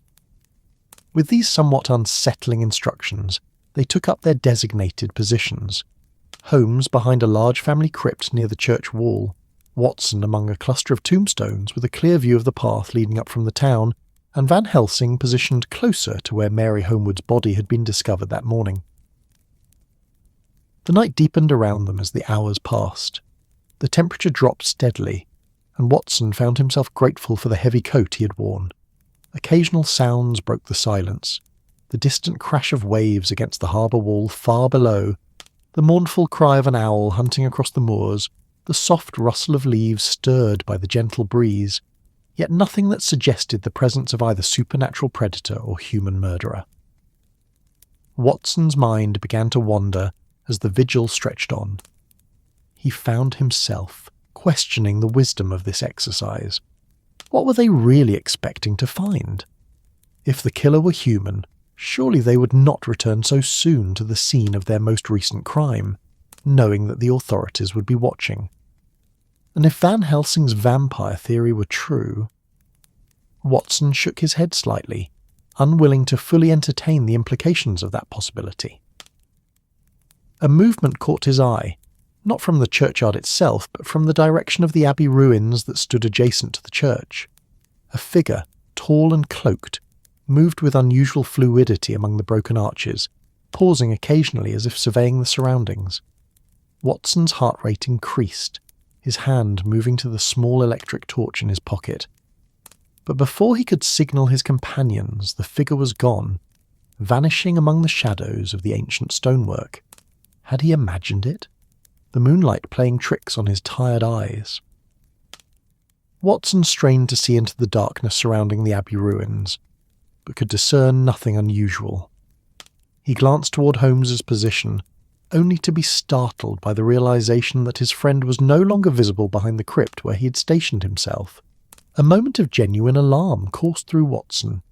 Had Holmes moved to investigate something without signalling, or had something happened to him?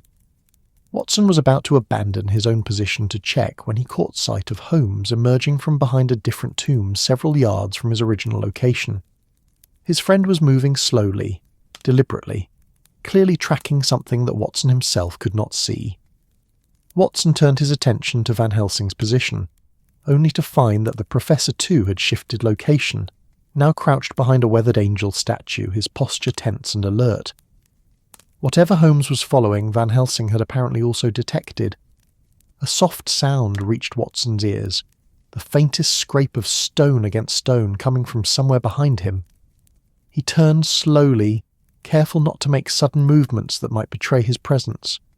In the shadow of the church wall, perhaps 20 yards from where he stood, Watson perceived a disturbance, a darkness that seemed deeper than the surrounding shadows, moving with deliberate purpose along the perimeter of the churchyard. Watson's fingers closed around the electric torch, prepared to signal his companions.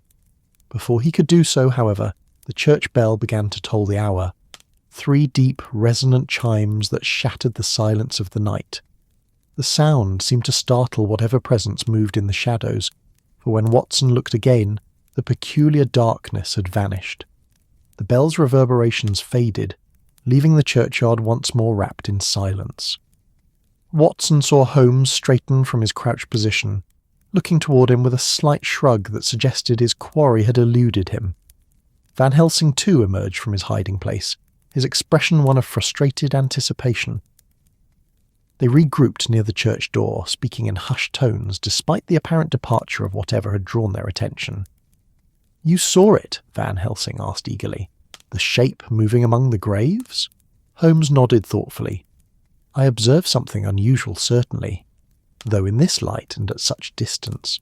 Identification would be premature. It was testing our defences," Van Helsing asserted, "learning our positions, assessing our vigilance. It will not approach directly while we are prepared and alert.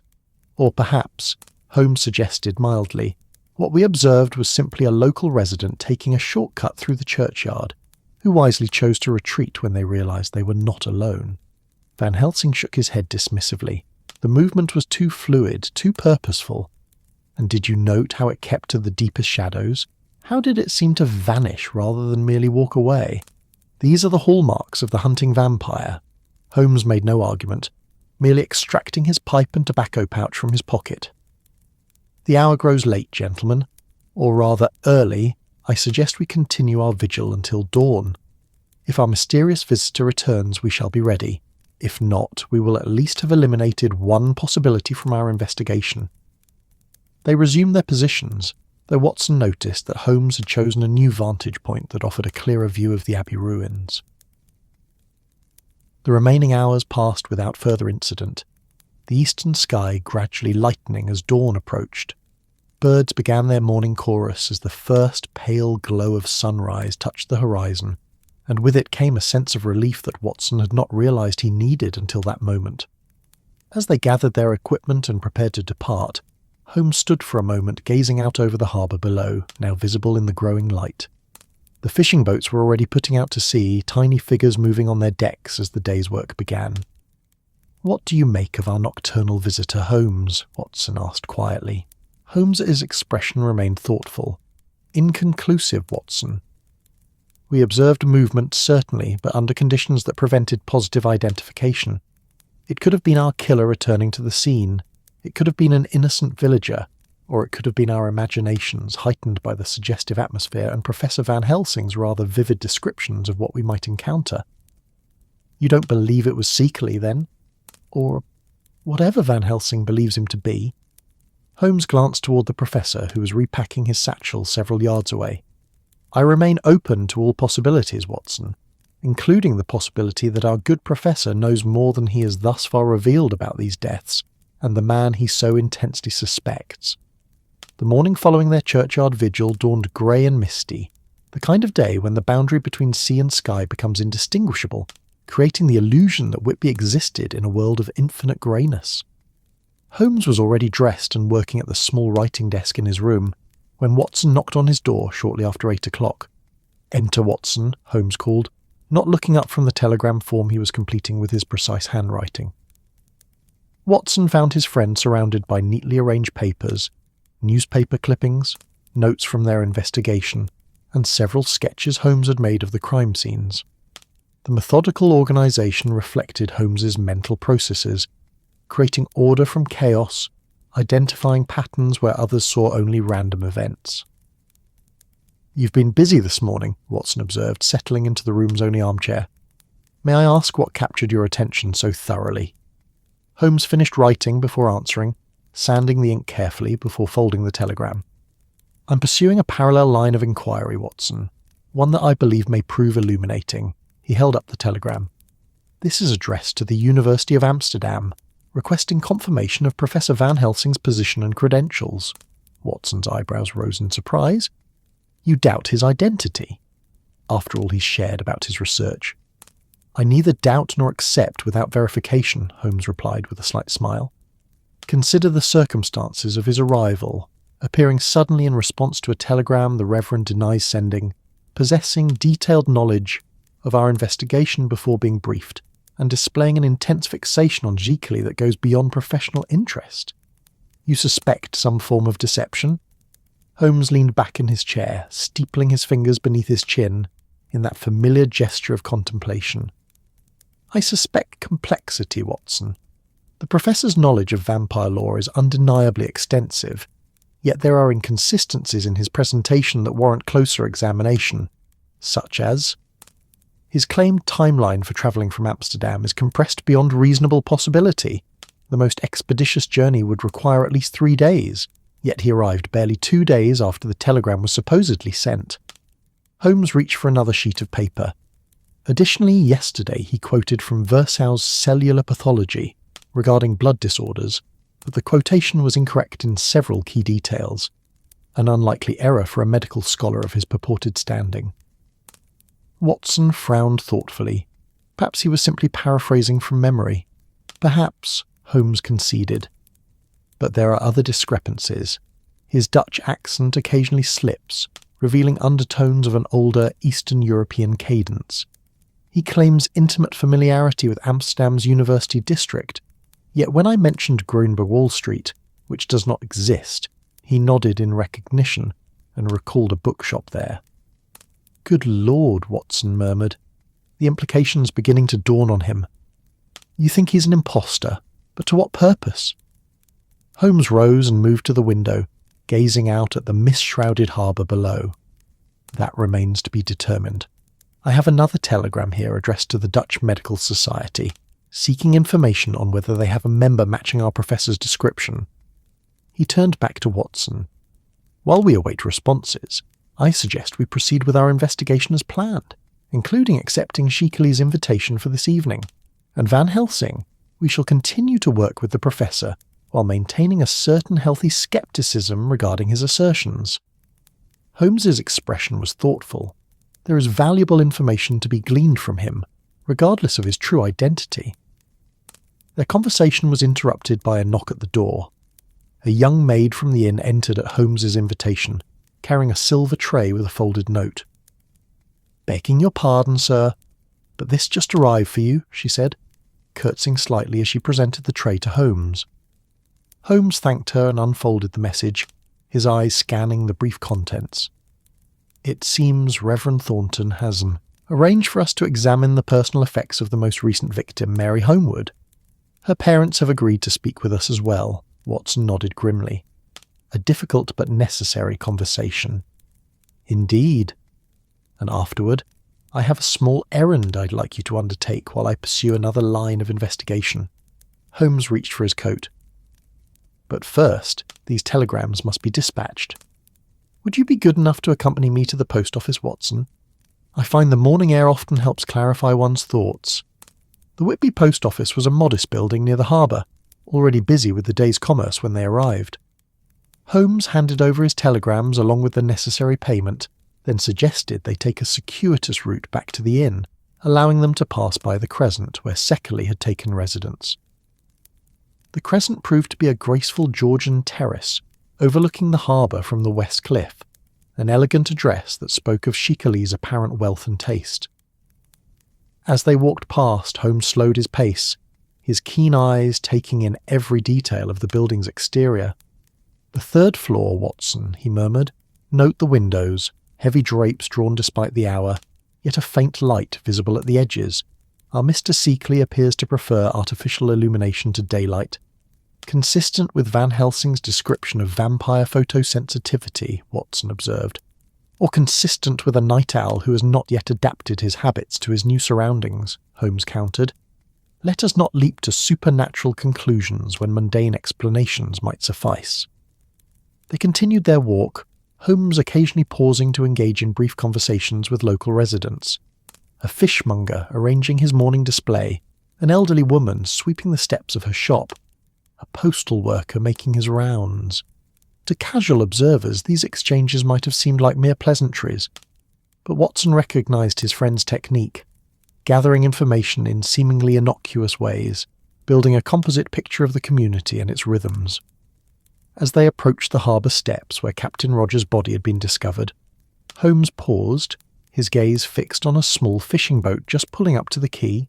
The vessel's lone occupant, a weather-beaten man of perhaps 60, was securing his craft with practised efficiency. "Ah, excellent timing," Holmes remarked. "That, unless I miss my guess, is old Tom Bartley, a fixture on these waters for over 40 years, according to the harbour master's clerk. Let's have a word, shall we?" The fisherman looked up with mild surprise as they approached, his gnarled hands continuing their work with the mooring ropes. "Morning, gentlemen," he greeted them cautiously.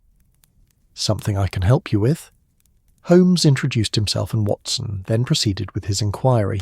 "Mr. Bartley, I understand you're something of an authority on Whitby's maritime history.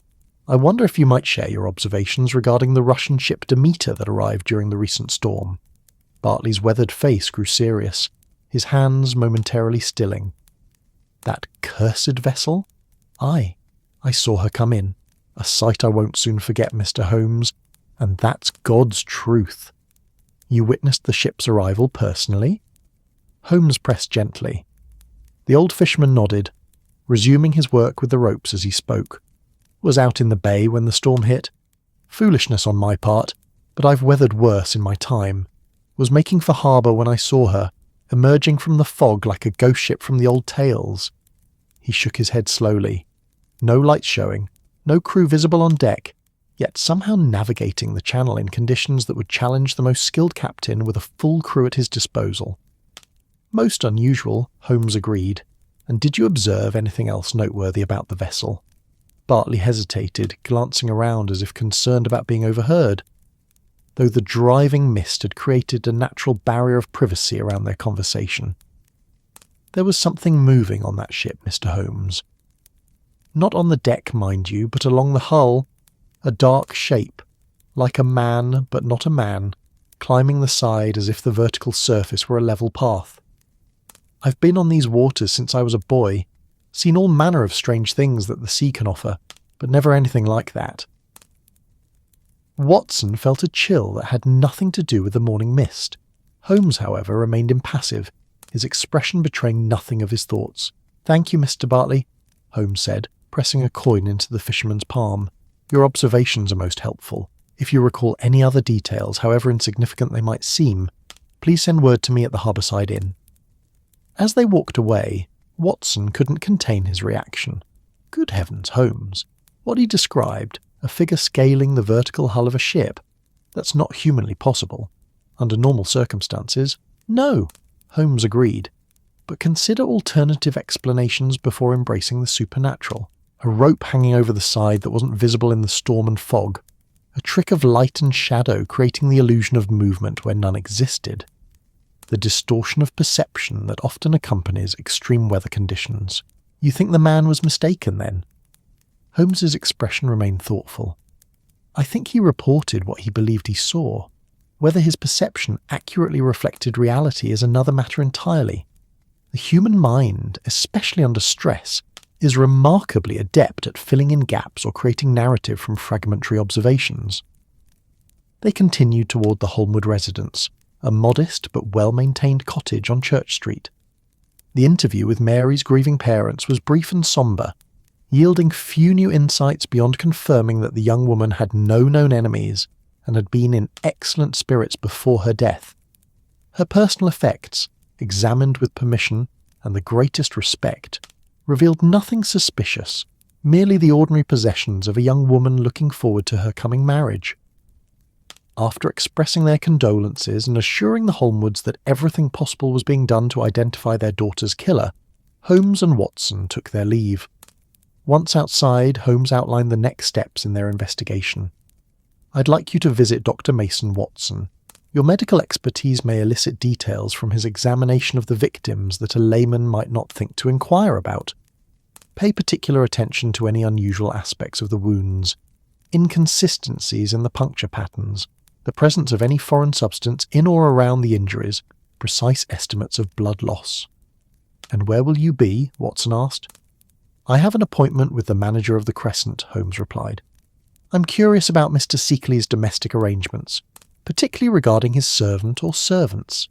In my experience, household staff often observe details their employers would prefer to remain private." They parted at the corner of Church Street, agreeing to meet back at the Harbourside Inn in 3 hours' time. Watson found Dr. Mason in his small surgery near the Market Square, just finishing with a patient. The elderly physician welcomed him warmly, clearly pleased to consult with another medical man about the perplexing deaths. "I've been practicing medicine in Whitby for over 40 years, Dr. Watson," Mason confided, as he led the way to his office, "and never encountered anything like these cases. The complete exsanguination without corresponding blood at the scene defies conventional explanation." Watson nodded sympathetically. "I am particularly interested in the wounds themselves, Doctor. In your examination, did you note any peculiarities beyond what you've already shared with us?" Mason removed his spectacles, polishing them thoughtfully before responding. "There was one detail I hesitated to mention in mixed company. The puncture wounds themselves were unusual, not just in their precision, but in their edges. Under magnification, the tissue around the punctures showed a curious pattern of damage, almost as if the wounds had been cauterized at the moment of infliction." "Cauterized," Watson repeated, his medical interest thoroughly engaged. "That would suggest high heat, yet there were no burn marks visible to the naked eye." "Precisely," Mason confirmed. It was as if the blood vessels had been sealed somehow during the extraction process. I've never seen anything like it in all my years of practice. This new information occupied Watson's thoughts as he made his way back toward the Harbourside Inn later that afternoon. The medical implications were fascinating and disturbing in equal measure. What kind of instrument could create such precise wounds while simultaneously sealing blood vessels? It suggested a level of technological sophistication beyond anything he was familiar with, or perhaps a natural mechanism that science had not yet identified. Holmes was waiting in their shared sitting room when Watson returned, his expression animated with the particular energy that always accompanied progress in an investigation. Before Watson could share his findings, Holmes gestured to a telegram that had arrived during his absence. From Amsterdam, Holmes explained. The university confirms that they do indeed have a Professor Abraham Van Helsing on their faculty, a respected authority on rare blood disorders and folkloric medicine. However, he continued, his eyes gleaming, they also report that the professor has not been seen on campus for nearly 3 weeks, having requested a leave of absence for personal research. His colleagues expressed some concern about his failure to communicate since his departure. Watson sank into a chair, absorbing the implications of this information. So Van Helsing is real, but whether our Van Helsing is the genuine article remains uncertain. Holmes finished for him.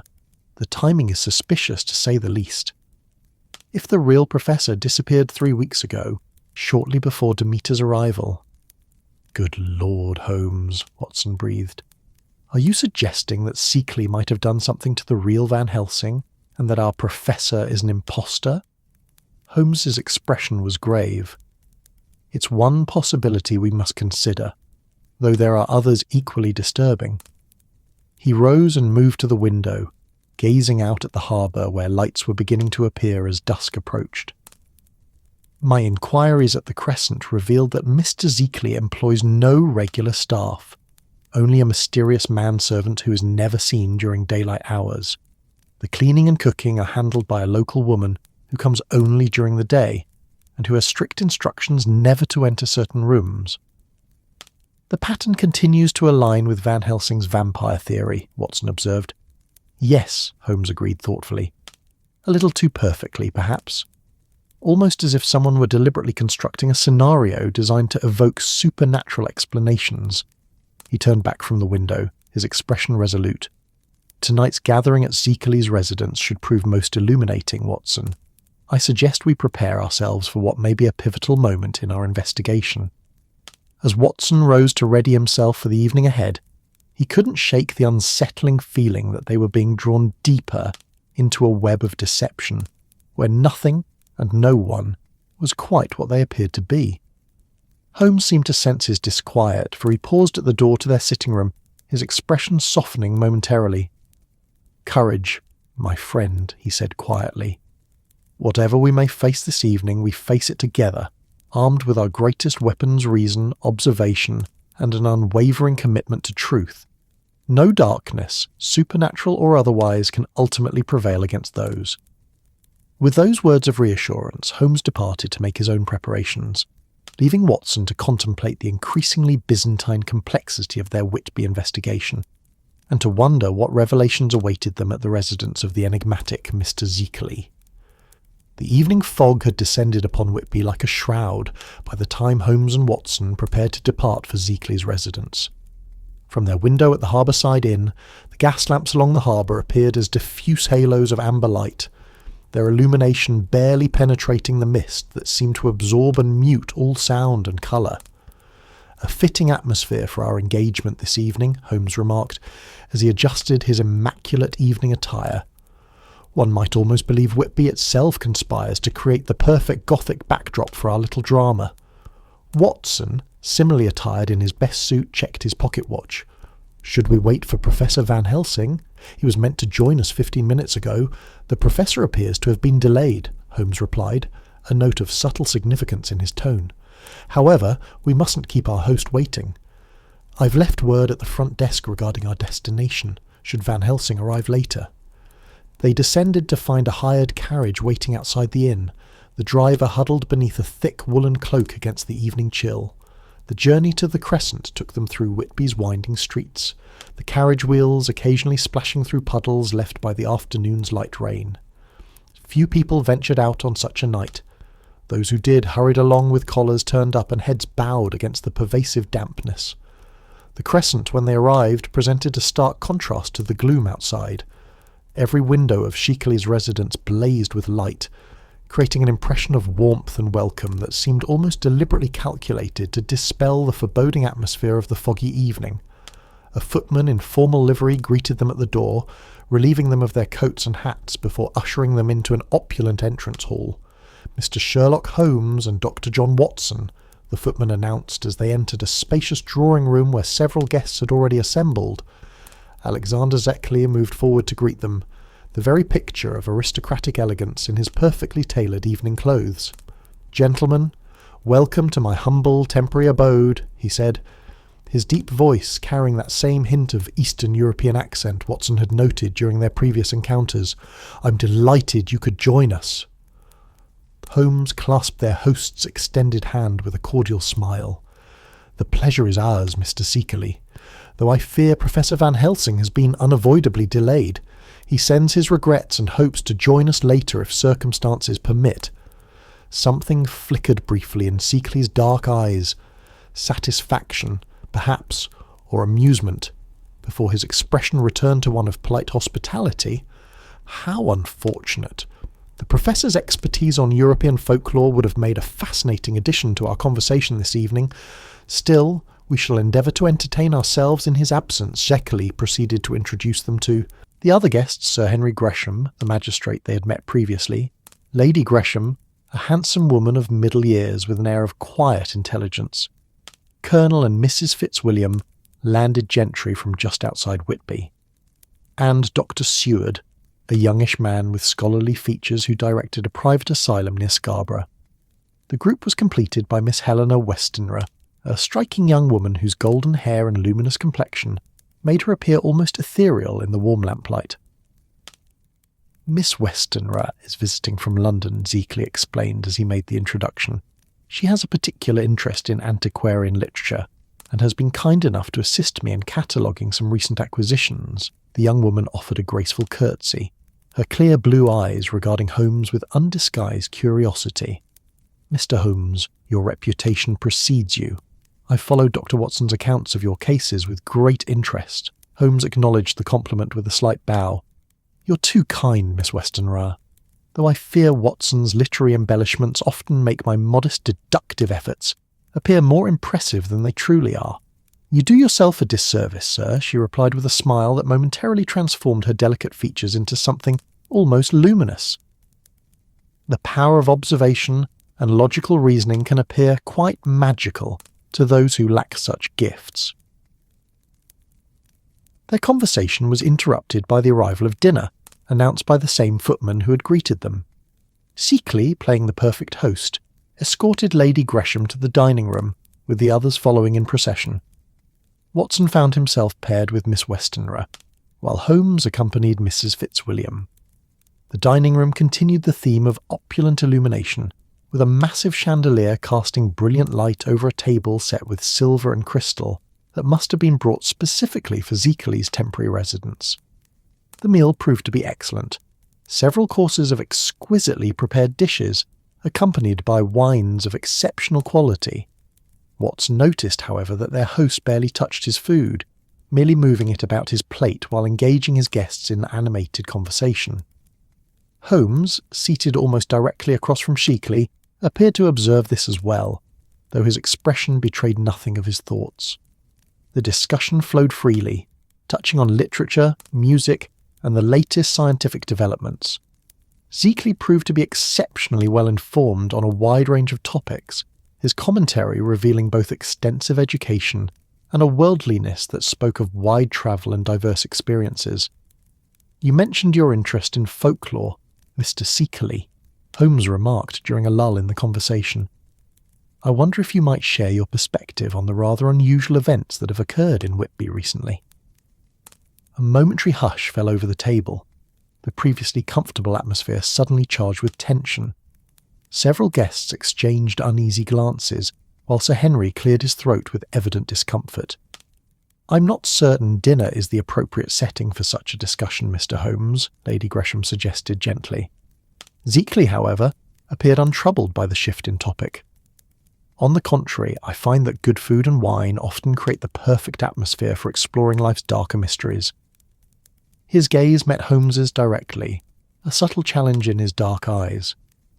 "You refer, I assume, to the unfortunate deaths that have occurred since the Russian ship ran aground during the storm?" Holmes nodded. "Precisely. Given your scholarly interest in Eastern European folklore, I thought you might have insights into certain patterns that these deaths seem to follow." Shikali smiled slightly. "You speak of vampire legends, no doubt. Professor Van Helsing's influence on your thinking, perhaps?" "The professor has certainly offered his interpretation," Holmes acknowledged. "I'm curious whether your understanding of such folklore aligns with his." Shikali leaned back in his chair, swirling the untouched wine in his glass thoughtfully. "The vampire myth exists across many cultures, Mr. Holmes, though it reached its most elaborate form in the Carpathian region. My ancestors would have spoken of the Strigoi or Nosferatu, undead beings who sustain their unnatural existence by feeding on the blood of the living.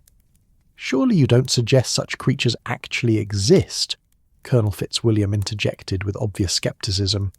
"All legends contain kernels of truth, Colonel," Zekley replied smoothly. "Whether literal or metaphorical is often a matter of perspective. Throughout history, there have certainly been individuals who developed a pathological thirst for blood, a condition modern medicine might classify as a form of porphyria, or perhaps a psychological aberration." Dr. Seward nodded with professional interest. "Indeed, I've documented several cases of patients with blood fixations in my clinical practice. The human mind, when diseased, can manifest the most extraordinary compulsions, yet folk beliefs often attribute supernatural powers to these beings," Holmes observed. "Transformation into mist or animals, superhuman strength, immortality, elements that seem to transcend mere medical conditions." Shikali's expression remained one of scholarly detachment, though Watson thought he detected a flicker of something darker, more primal in the man's eyes. "The imagination is powerful, Mr. Holmes. When confronted with phenomena they cannot explain, humans naturally embellish reality with fantastic elements. A man with unusual strength becomes superhuman in the retelling. A clever predator who evades detection becomes one who can transform at will."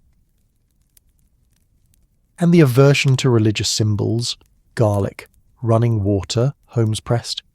"How does your rational interpretation account for these aspects of the legend?" Something shifted subtly in Zekley's demeanour, a barely perceptible tensing of his posture, a momentary hardening of his aristocratic features before his expression smoothed once more into one of casual interest. "Psychological conditioning, perhaps," he suggested. "If one believes deeply enough in a prohibition, it may manifest as a genuine physical reaction. Or perhaps," he added with a thin smile, "these elements were added to the legend specifically to provide humans with a sense of power over that which they feared, the comforting belief that even monsters have weaknesses that can be exploited."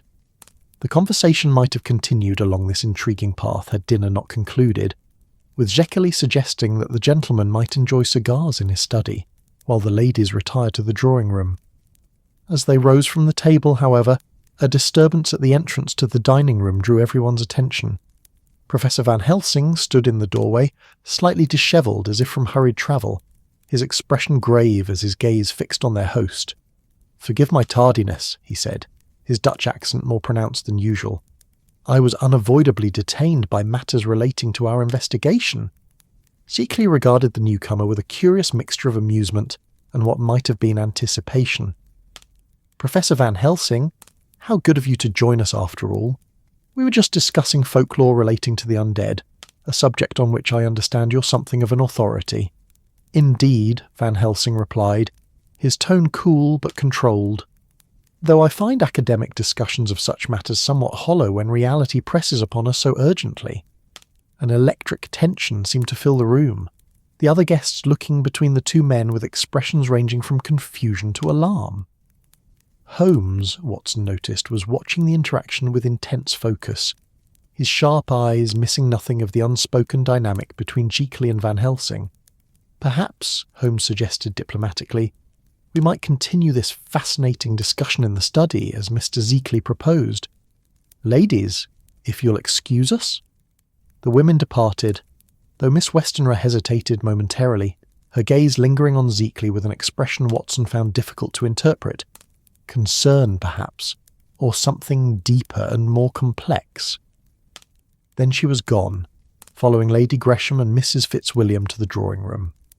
Zeekley's study proved to be a remarkable chamber, its walls lined with bookshelves containing volumes that Watson suspected were both rare and valuable.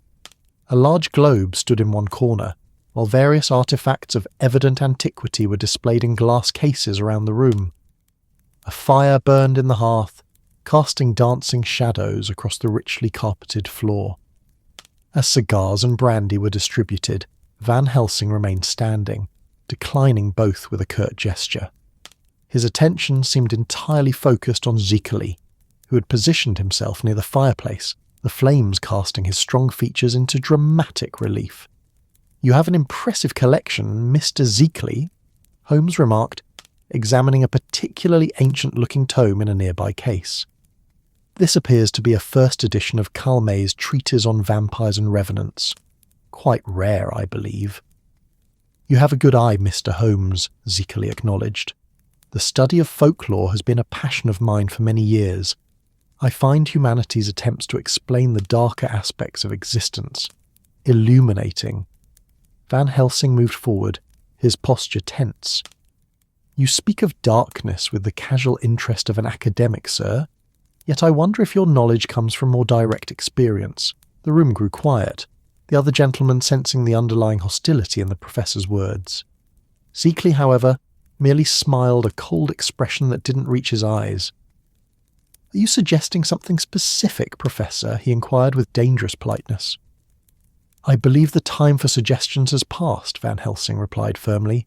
4 deaths in Whitby since your arrival. 4 innocent lives taken in a manner consistent with predation rather than mere murder. The pattern is unmistakable to those who know what to look for. Sir Henry Gresham shifted uncomfortably. "See here, Professor, these are serious insinuations. Mr. Zeekley is a guest in our community, a man of culture and education. Surely you don't mean to imply I imply nothing," Van Helsing interrupted. "I state plainly what evidence suggests. The ship from Varna, the missing cargo, the exsanguinated victims, all pointing to a conclusion that reason may resist but evidence confirms." Holmes, who had been silently observing this exchange, now stepped forward. "Evidence is indeed our most reliable guide, Professor, which is why I took the liberty of conducting certain inquiries that may shed light on our current situation." He turned to Zeekley with a penetrating gaze. "Mr. Zeekley, would you be so kind as to explain the nature of your relationship with Professor Van Helsing prior to your arrival in Whitby?" The question hung in the air, unexpected and pointed. Zeekley's expression betrayed momentary surprise before settling into a mask of careful neutrality. "I have no prior relationship with the Professor," he stated smoothly. "We met for the first time here in Whitby, as you yourself witnessed, Mr. Holmes." Holmes nodded thoughtfully. "Curious, then, that when I telegraphed the University of Amsterdam regarding Professor Van Helsing, they informed me that he has been missing for nearly 3 weeks, his absence coinciding rather neatly with your arrival in England." Van Helsing's face paled visibly, his composure slipping for the first time since Watson had met him. "You investigated me?" he asked Holmes, his voice barely above a whisper. "I investigate all aspects of a case, Professor," Holmes replied evenly, "including those who insert themselves into it under questionable circumstances." The room had grown so quiet that the crackling of the fire seemed unnaturally loud. Watson found himself holding his breath, sensing they stood at the precipice of some momentous revelation.